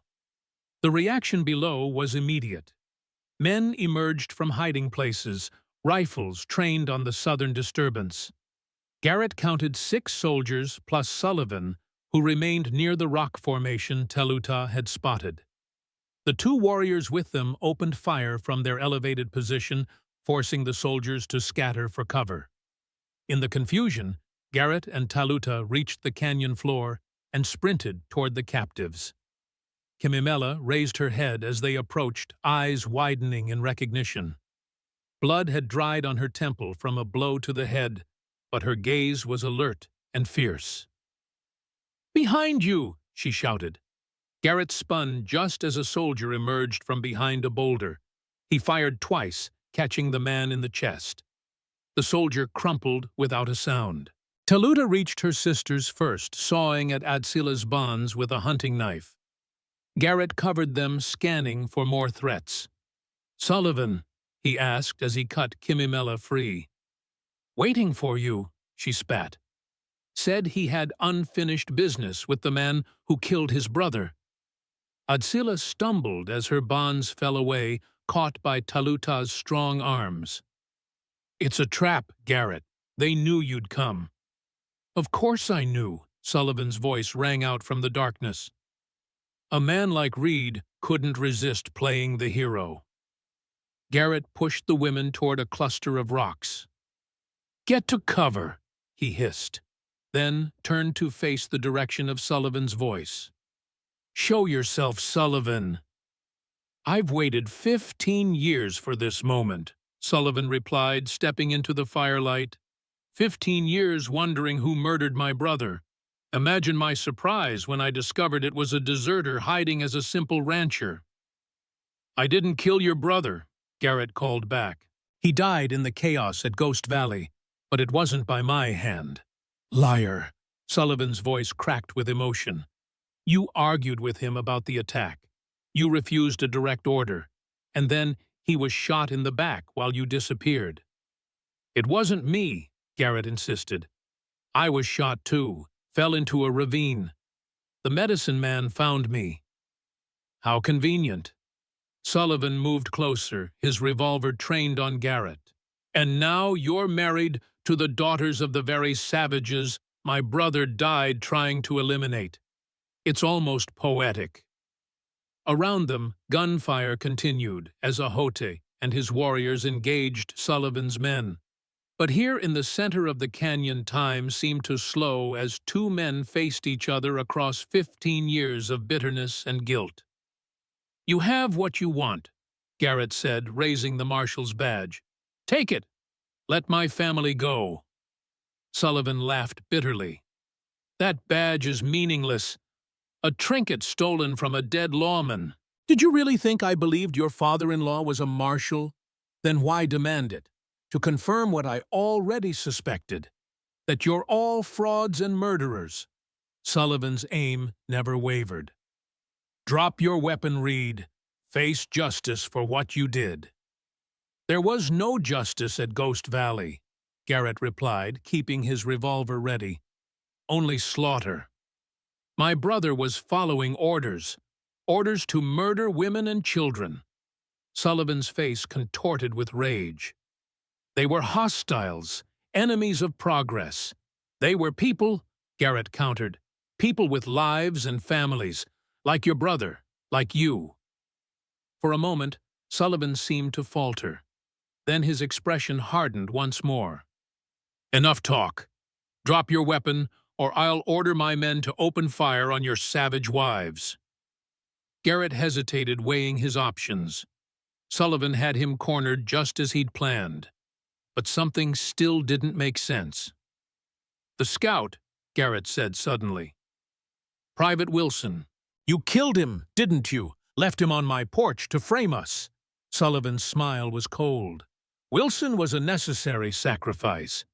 His death served a greater purpose, bringing you to justice." "You murdered your own man," Garrett said with disgust.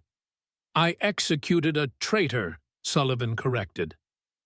"Wilson was sympathetic to the natives, questioned our methods, just like you questioned my brothers." The revelation hung in the air between them. Sullivan wasn't just seeking revenge. He was eliminating anyone who stood in the way of his twisted sense of justice. "Now, drop your weapon," Sullivan repeated, "or the next body I leave on your porch will be one of your wives." Garrett began to lower his revolver, seeing no alternative. But as he did, a shadow moved behind Sullivan. A shadow with a knife. Kimimela had circled around while they talked, silent as a hunting cat. Now she lunged, her blade flashing in the firelight. Sullivan sensed the movement too late. He tried to turn, but Kimimela's knife found his shoulder, driving deep. He howled in pain, his shot going wild as he stumbled. Garrett seized the moment, tackling Sullivan to the ground. The captain fought with desperate strength, landing a solid blow to Garrett's jaw. They rolled in the dirt, each trying to gain the upper hand. Sullivan managed to pin Garrett, hands closing around his throat. "I'll kill you with my bare hands," he snarled, spittle flying from his lips. Garrett's vision began to darken as Sullivan's grip tightened. He clawed at the captain's hands, feeling strength ebbing from his limbs. A gunshot cracked through the night air. Sullivan's eyes widened in shock. His grip loosened as blood bloomed across his chest. Behind him stood Taluta Garrett's revolver, steady in her hands. Sullivan slumped forward, his weight suddenly dead weight on Garrett's chest. With effort, Garrett pushed the dying man aside and struggled to his feet. "You really didn't kill him?" Sullivan gasped, blood bubbling at his lips. "What?" Garrett knelt beside him, straining to hear.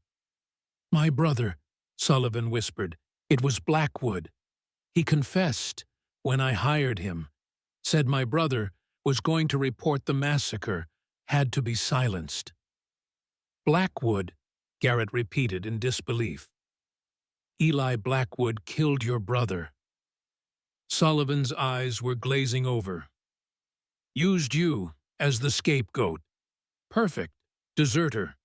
No one would question." "Then why come after me?" Garrett demanded. "Why not Blackwood? Partners." Sullivan coughed. "In the mines, Silver Ridge, our company, Ghost Valley, sitting on silver. Worth millions." The pieces fell into place with sickening clarity. Ghost Valley hadn't been cleared because of hostile Indians. It had been about silver, the same silver that likely ran beneath Garrett's ranch and the Wakahani lands. "Where is Blackwood now?" Garrett asked urgently. Sullivan's eyes found his, a final spark of hatred flaring before the light began to fade. "Closer than you think." A rifle shot echoed from the ridge above, and pain exploded in Garrett's side. He fell backwards, clutching at the wound as warm blood seeped between his fingers. "Garrett!" Adsila screamed, rushing to his side. Another shot, and a spray of dirt erupted inches from Garrett's head. Taluta dragged him behind a boulder as more shots rang out from the darkness. "Blackwood!" Garrett gasped through the pain. "He's here." Pain radiated through Garrett's body with each labored breath. The bullet had torn through his side, leaving a furrow of scorched flesh and blood that soaked his shirt. Adsila pressed a wadded cloth against the wound, her strong hands steady, despite the chaos erupting around them. "How bad?" Garrett managed between clenched teeth. "Clean through," she replied, her voice tight with concentration. "Missed anything vital, but you're losing blood." Another rifle shot cracked from the ridge, splintering rock near their shelter. Kimimela cursed, ducking lower behind the boulder.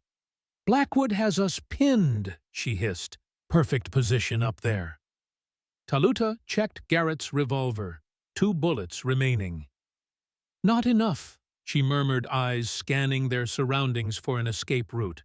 In the southern part of the canyon, Ahote and his warriors were exchanging fire with Sullivan's remaining soldiers, the muzzle flashes illuminating the darkness in brief, violent bursts. Neither side seemed to be gaining an advantage. "We need to move," Garrett said, struggling to sit up. "We're trapped here." "You can't run in this condition," Adsila objected. "Don't have to run," Garrett grimaced. "Just have to reach that cave." He nodded toward a dark opening in the canyon wall about 30 yards away. "It leads to a tunnel system.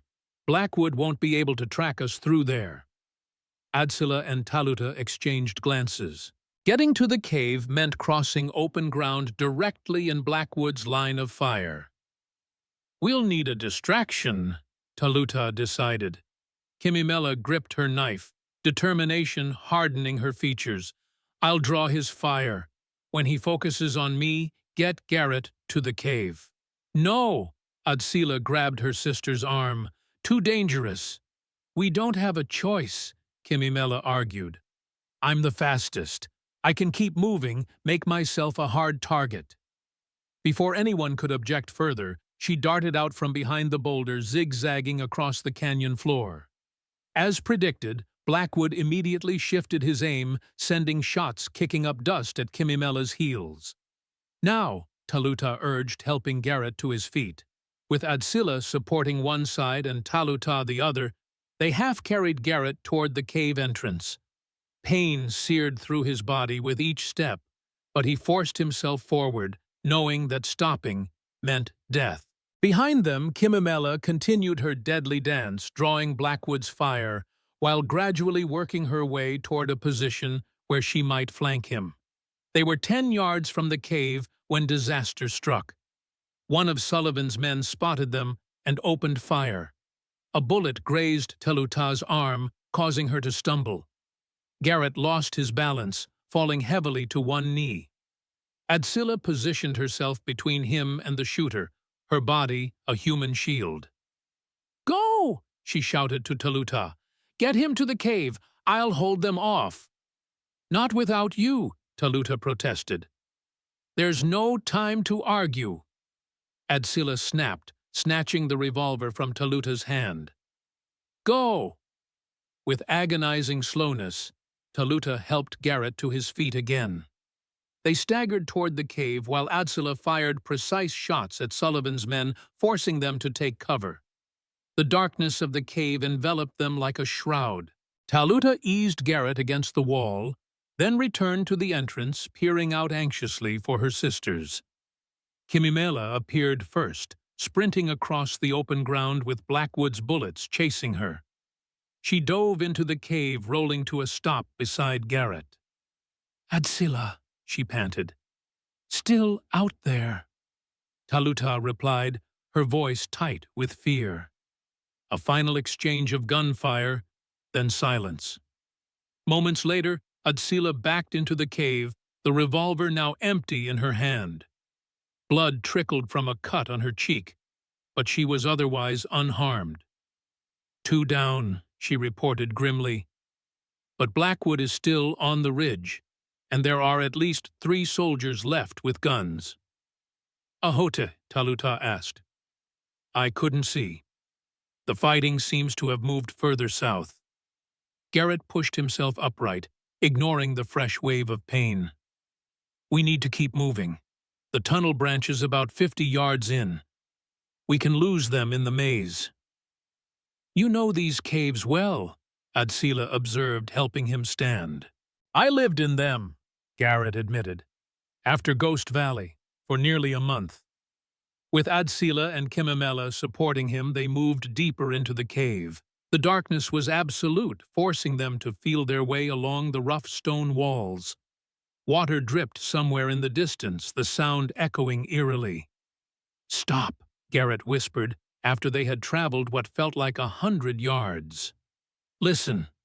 Behind them, faint sounds of pursuit, boots on stone, men's voices, the scrape of weapons against rock. "They're following us," Kimimela muttered. "As I expected," Garrett replied. "But they don't know the tunnels like I do. There's a fork ahead. Left leads deeper into the mountain. Right circles back to another exit about a quarter-mile north of here." "Which way?" Adsila asked. Garrett hesitated. The smart choice was left, deeper into the safety of the mountain. But Ahote and his warriors were still fighting in the canyon. Leaving them behind felt like abandoning family. "Right," he decided. "We circle back, try to help Ahote. Then all of us can escape together." The sisters exchanged glances in the darkness, their faces barely visible outlines. "Lead on," Adsila said simply. They reached the fork and turned right, moving with greater urgency now. The tunnel narrowed in places, forcing them to proceed single file. Garrett's wound throbbed with each step, but the bleeding had slowed to a trickle. After what seemed like an eternity of darkness, a faint glow appeared ahead. Starlight filtering through the exit. They paused, listening carefully for any sound that might indicate an ambush. "Seems clear," Kimimela whispered. "Wait here," Adsila instructed. "I'll check." Before anyone could object, she slipped forward, silently disappearing into the pale light of the exit. Long moments passed, each second stretching like an hour. Finally, she reappeared. "It's clear. We're about 200 yards north of the canyon entrance. I can hear fighting still going on inside." "Ahote," Teluta said with relief. "He's still holding out." They emerged from the cave into the cool night air. The quarter moon provided just enough light to see their surroundings. A rocky slope leading down to the canyon mouth, where muzzle flashes still illuminated the darkness. "Now what?" Kimimela asked, her hand tight around her knife. "We can't just leave Ahote." "We won't," Garrett assured her, straightening despite the pain. "But we need weapons. I'm useless without a gun." As if in answer to his words, a figure emerged from the shadows nearby, one of Ahote's warriors, blood seeping from a wound in his leg. "Mach!" Taluta greeted him with relief. "You're alive." "Barely," the young warrior grimaced. "Sullivan's men have Ahote and Takota cornered in the southern part of the canyon. Nutao is dead." "And the soldiers?" Adsila asked. "3 left, I think. Maybe 4. Mach handed Garrett a rifle. "I can't run with this leg. You'll need this more than me." Garrett accepted the weapon, gratefully checking that it was loaded. "What about Blackwood? Is he still on the ridge?" "I haven't seen him," Mach replied.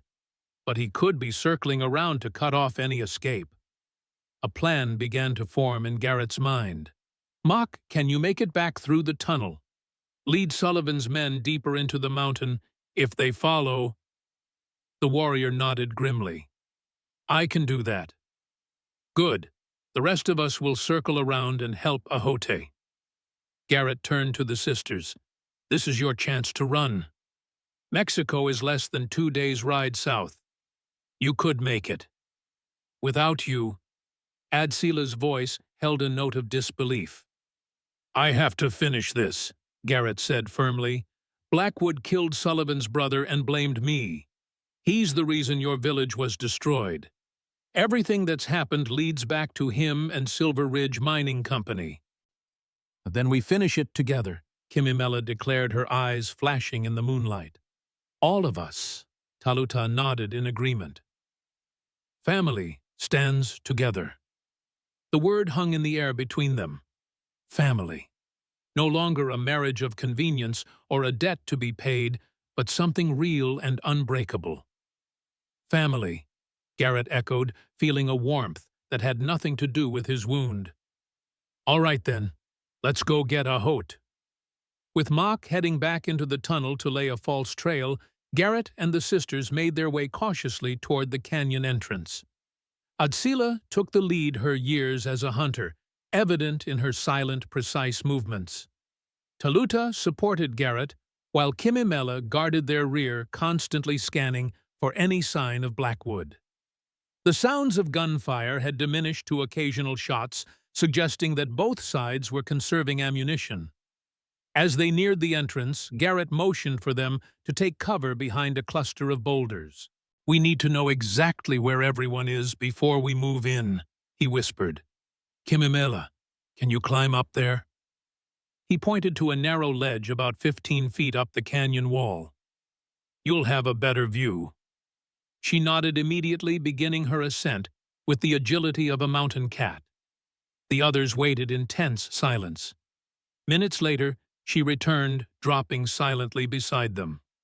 "Ahote and Takota are pinned down behind some rocks about 100 yards in, near where the canyon narrows," she reported. 3 soldiers are spread out in front of them, using fallen boulders for cover. "And Blackwood?" Garrett asked. "No sign of him." Kimimela frowned. "He must have moved from the ridge." "Which means he could be anywhere," Taluta said grimly. Garrett considered their options. "We need to flank the soldiers, draw their fire from Ahote." "I'll go right along that ledge," Kimimela suggested, pointing to a narrow shelf that ran along the canyon wall. "I can get behind them." "So too exposed," Adsila objected. "Not if you 3 create a distraction," Kimimela countered. "Fire a few shots from here, make them focus on the entrance." It was risky, but Garrett could see the logic. "All right, but be careful. Blackwood is still out there somewhere." With the plan set, Kimimela disappeared into the shadows, working her way toward the ledge. Garrett, Adsila, and Taluta positioned themselves with clear lines of fire into the canyon. On my mark, Garrett murmured, sighting down the rifle barrel. 3, 2, 1, fire. Their shots echoed through the canyon, kicking up dust near the soldiers' positions. As expected, the men immediately returned fire, focusing on the entrance where they believed a new threat had emerged. Garrett caught a glimpse of Kimimela, moving along the ledge, a shadow among shadows. She was nearly behind the soldiers when disaster struck. A rifle cracked from somewhere above and behind them. Blackwood, who had circled around to their position. The bullet struck the rock inches from Garrett's head, sending stone fragments slicing across his cheek. "Move!" he shouted, pushing Adsila and Taluta toward a different cluster of rocks. They scrambled for cover as more shots rained down from Blackwood's new position. Inside the canyon, the soldiers had realized they were being flanked and were now firing wildly in all directions. Caught in the crossfire, Kimimela pressed herself against the canyon wall, trapped on her narrow ledge with nowhere to go. "Cover me," Garrett told the sisters, then stepped into the open, firing rapidly toward Blackwood's position. The bounty hunter was forced to duck, giving Adsila and Taluta precious seconds to direct suppressing fire into the canyon, allowing Kimimela to continue her advance. Garrett dove back into cover as Blackwood returned fire. The exertion had reopened his wound, fresh blood soaking through his makeshift bandage. "Your plan is working," Taluta reported, peering carefully around the boulder. "Kimimela is almost in position, and Ahote has realized we're here. He's preparing to charge when she attacks." "And Blackwood?" Garrett asked through gritted teeth. "Still above us, but he's alone, and now he has to divide his attention between us and what's happening in the canyon." A sudden commotion erupted from inside the canyon, shouts of alarm, then screams of pain. Kimimela had reached the soldiers and attacked from behind, her knife finding its mark with deadly precision. Simultaneously, Ahote and Takoda emerged from their cover, charging forward with war cries that echoed off the canyon walls. The coordination was perfect, catching the soldiers in a vice between two deadly forces. "Now's our chance," Garrett urged, while Blackwood is distracted. They broke from cover, racing toward the canyon entrance. Blackwood fired again, but his shot went wild. They plunged into the relative safety of the canyon walls just as the last of Sullivan's men fell to Ahote's tomahawk. Kimimela rushed to meet them, blood splattered across her clothing, but none of it her own. "We got them all," she reported with fierce satisfaction. Ahote approached more cautiously, his eyes taking in Garrett's wound and their disheveled state. "Sullivan, dead," Adsila confirmed. "But Blackwood is still out there. He was firing on us from the ridge." "Blackwood," Ahote spat the name like a curse. "The one who calls himself Desert Fox." "You know him?" Garrett asked, surprised. "All our people know him," Takoda replied darkly. "He hunted our tribe for years before Ghost Valley. Always claimed he was enforcing the law, but he enjoyed the killing too much for a lawman." The pieces were falling into place in Garrett's mind. He worked for Silver Ridge Mining Company just like Sullivan. They've been clearing native lands wherever silver is found. "And your ranch sits on the same vein," Adsila concluded. "That's why they've been trying to force you out." A rifle shot shattered the momentary calm, the bullet striking Takoda in the shoulder. He staggered, but remained standing as everyone dove for cover once more. "He's inside the canyon now," Ahote growled, peering into the darkness. More shots followed, methodical and precise, forcing them deeper into the narrow southern passage, where the canyon walls squeezed together. It was a deliberate strategy. Blackwood was herding them like cattle into a killing ground of his choosing. "He's backing us into a dead end," Garrett realized aloud. "The canyon narrows to nothing about 200 yards from here." "Then we fight," Kimimela said, simply gripping her bloodied knife. "No," Garrett shook his head. That's what he wants. We need to draw him in, turn his trap against him. How? Taluta asked, helping Dakota bind his wound with a strip of cloth. Garrett's mind raced, recalling the terrain ahead. There's a narrow passage just before the canyon ends, barely wide enough for one person, and above it, a ledge where we used to hide when cavalry patrols came through. An ambush position. Ahote nodded with approval. Exactly. If some of us go through the passage making enough noise to draw his attention, the others can wait on the ledge above. I'll go through, Adsila volunteered immediately. I'm the largest target, the most likely to draw his fire. Not alone, Garrett objected. With Dakota, she amended. He's wounded already and shouldn't climb. We'll make it obvious we're trying to escape. The plan quickly took shape. Adsila and Dakota would proceed through the narrows, apparently fleeing in panic. Garrett, Ahote, and the other sisters would climb to the ledge above, waiting to ambush Blackwood when he followed. They moved quickly, aware that Blackwood was steadily advancing.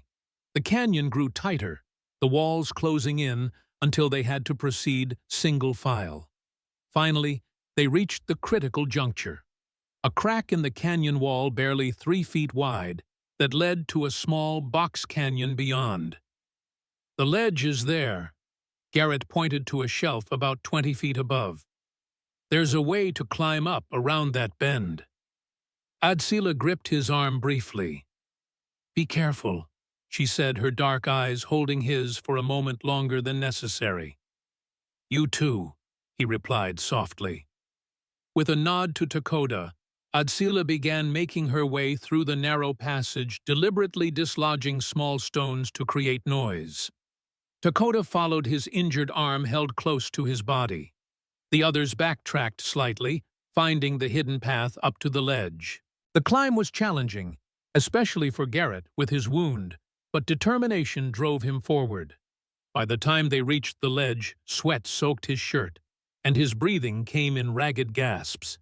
He's coming, Ahote whispered, pointing to a shadow moving methodically through the canyon below. They pressed themselves against the rock face, weapons ready. From their vantage point, they could see Blackwood advancing cautiously, rifle raised, following the obvious trail left by Adsila and Dakota. The bounty hunter paused at the entrance to the narrow passage, perhaps sensing the trap. For a heart-stopping moment, Garrett thought he might retreat.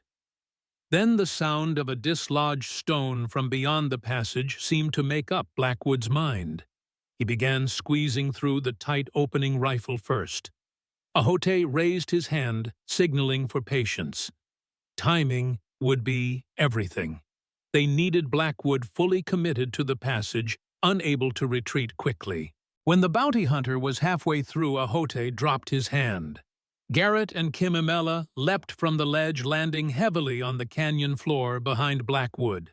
Simultaneously, Taluta and Ahote began dropping rocks from above, blocking the passage behind him. Blackwood spun at the sound, but the narrow walls prevented him from bringing his rifle to bear effectively. Seeing Garrett, his weathered face twisted into a snarl. "Reed," he spat. "Should have known you'd try something like this." "It's over, Blackwood," Garrett said, his own rifle trained steadily on the bounty hunter. "Drop the gun."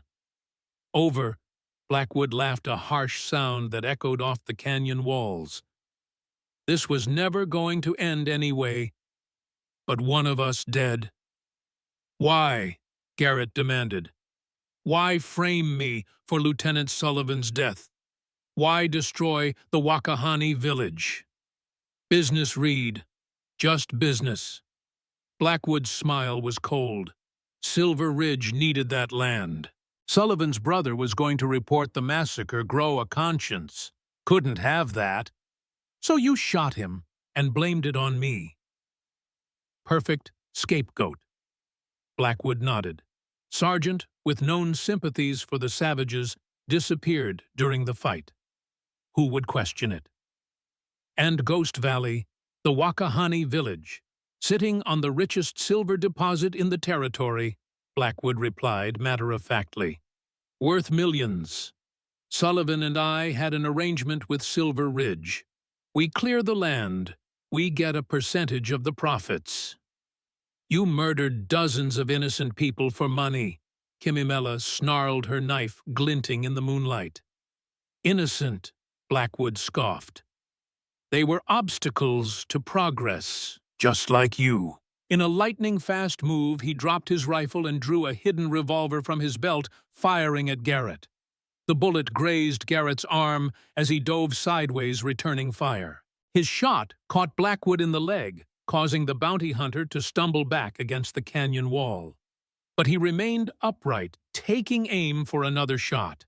Before he could fire, a knife flew through the air, burying itself in his shooting arm.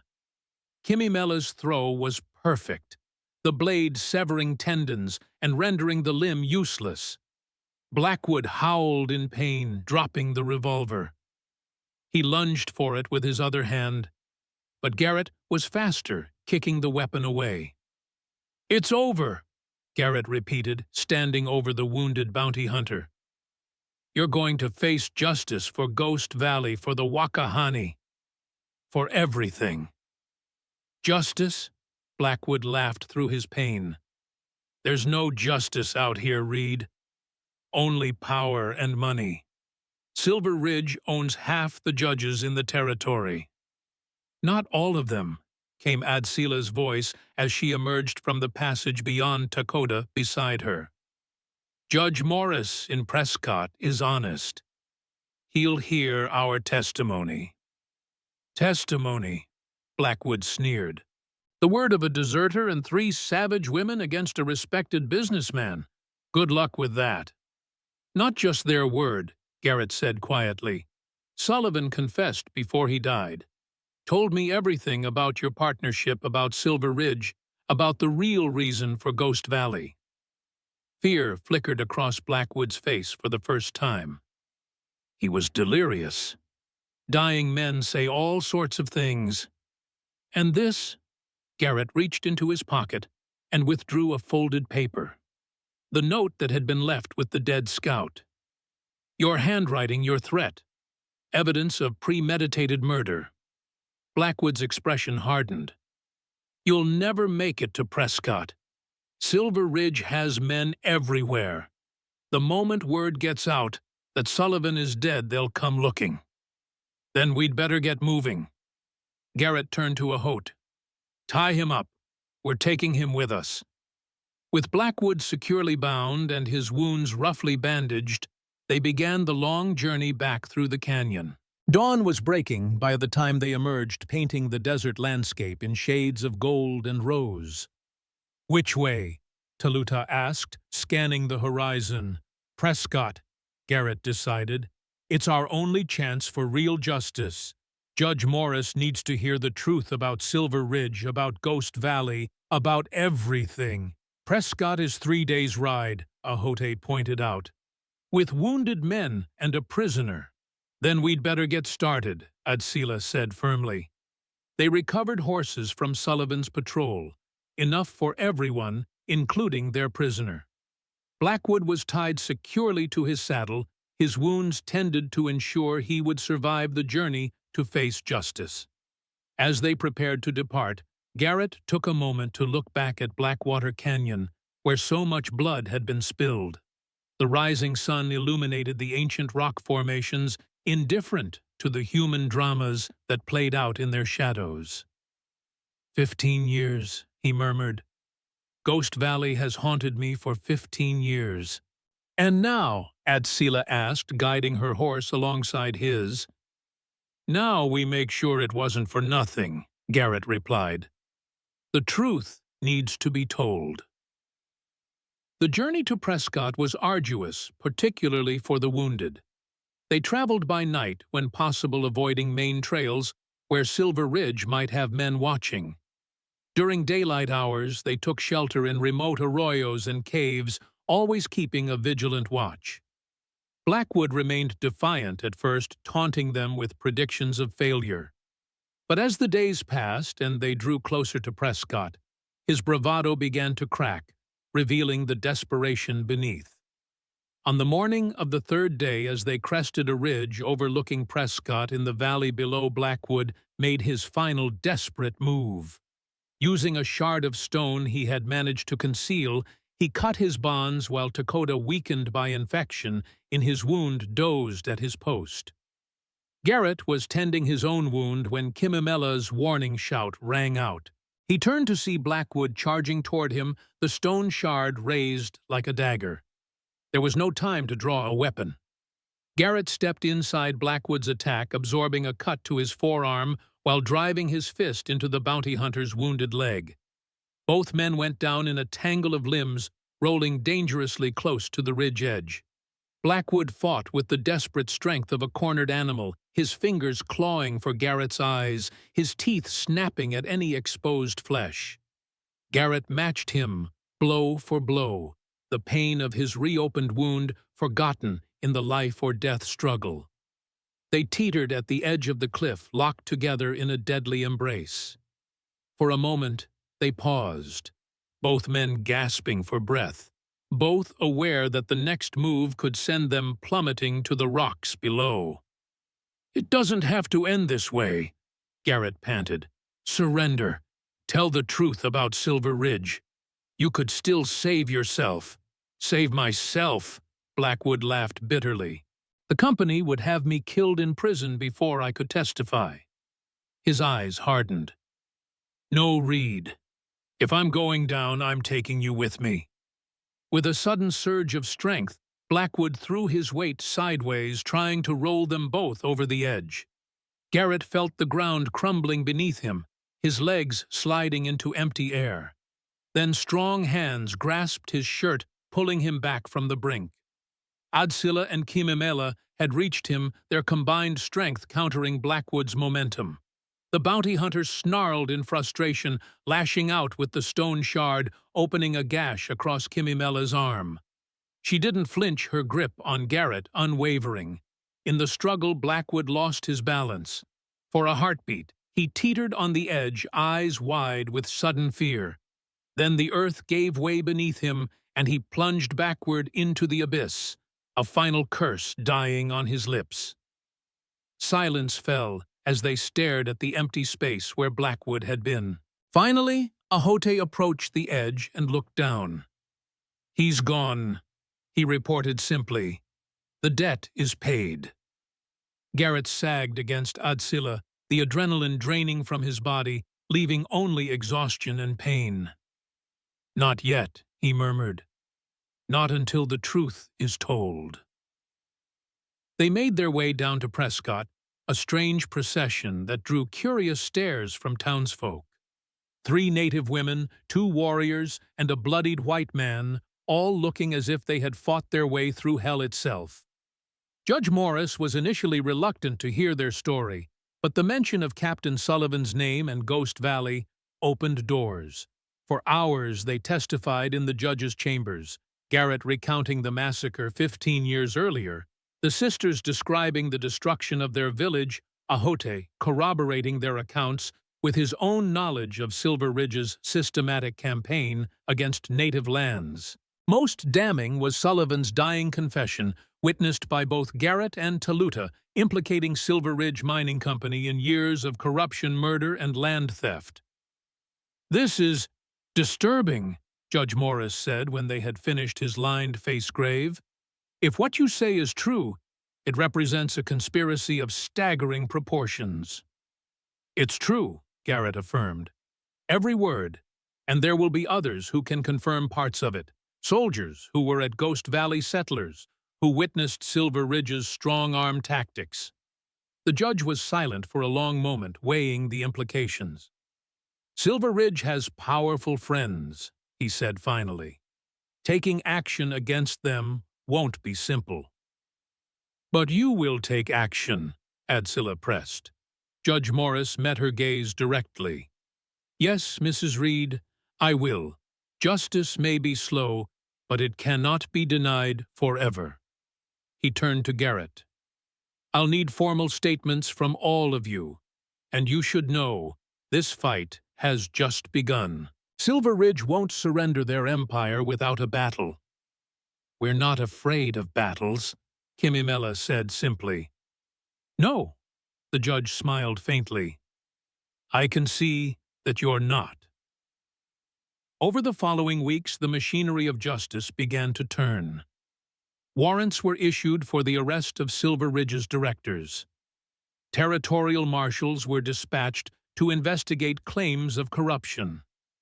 Newspapers picked up the story, spreading it throughout the territory and beyond. For Garrett and his family, however, returning to Eagle's Ridge was not an option. Silver Ridge still had men willing to kill to protect the company's interests. So where do we go? Taluta asked as they sat in the small house Judge Morris had arranged for them on the outskirts of Prescott. South, Garrett suggested.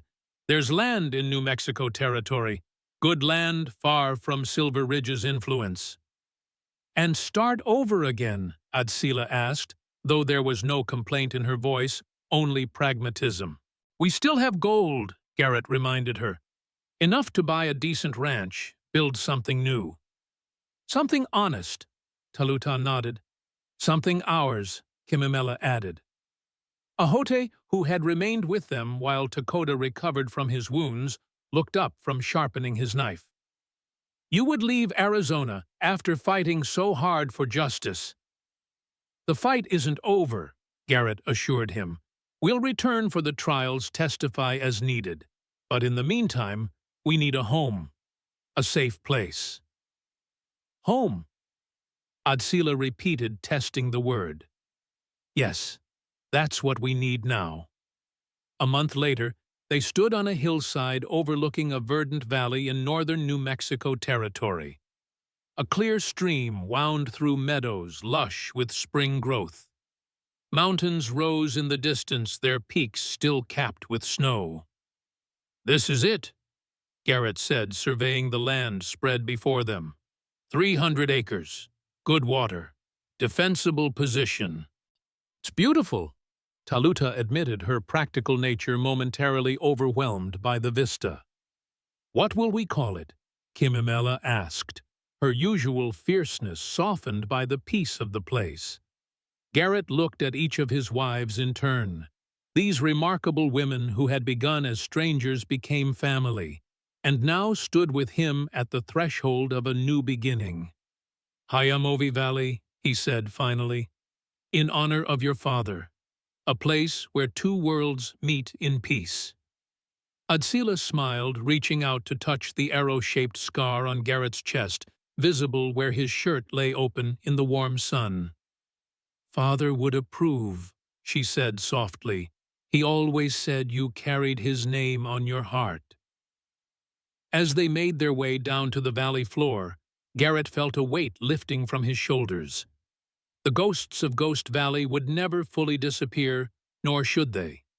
But here in this new place, the curse of the frontier, the cycle of violence, greed, and revenge, might finally be broken. There will be challenges, he warned as they reached the site where their new home would stand. Silver Ridge still has power. The trials ahead won't be easy. We know, Adsila replied calmly, but we face them together now. Family, Taluta affirmed.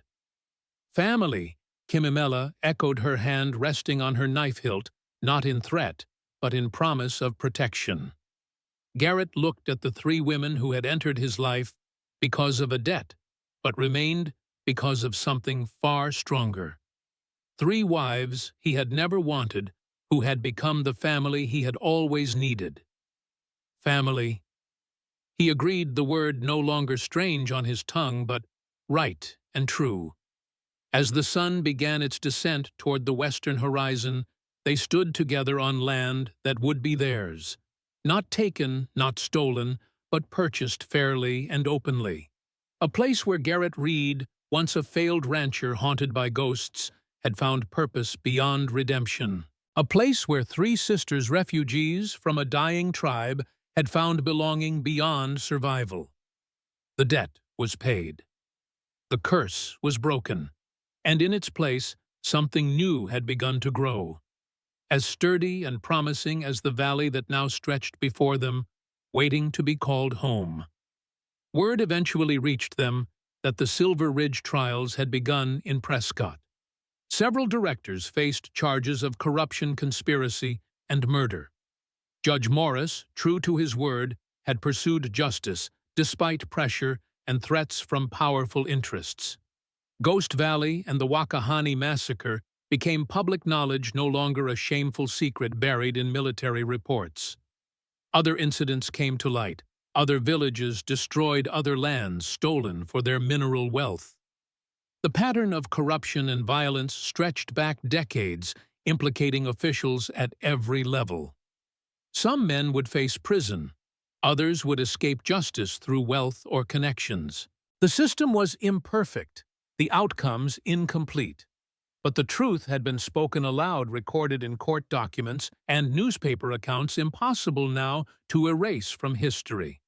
For Garrett and his family, that was enough.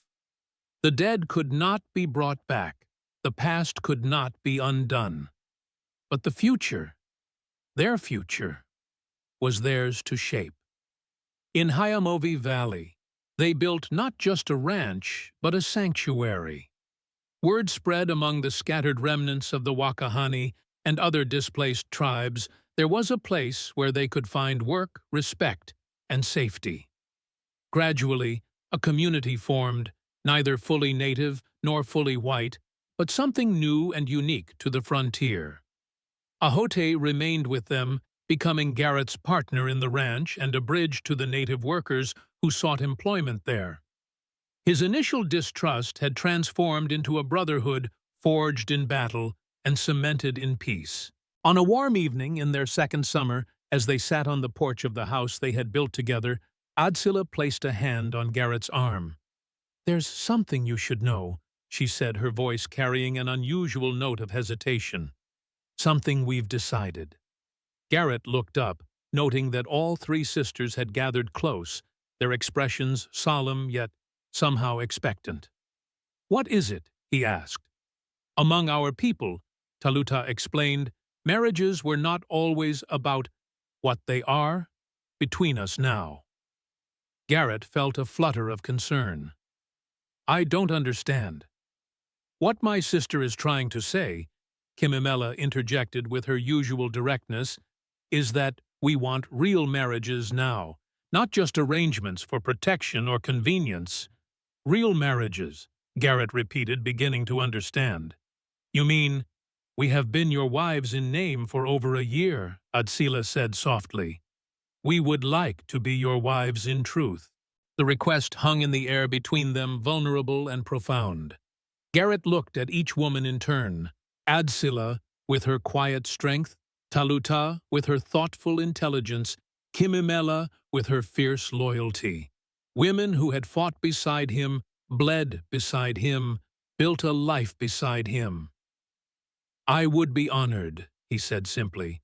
That night, under a blanket of stars that seemed to bless their union, the arrangement that had begun as a desperate gamble transformed into something sacred and true. Not the conventional marriage of the white world, nor exactly the traditions of the Wakahani, but something uniquely their own. A family forged in fire, tempered by struggle, and now flourishing in peace. Years passed.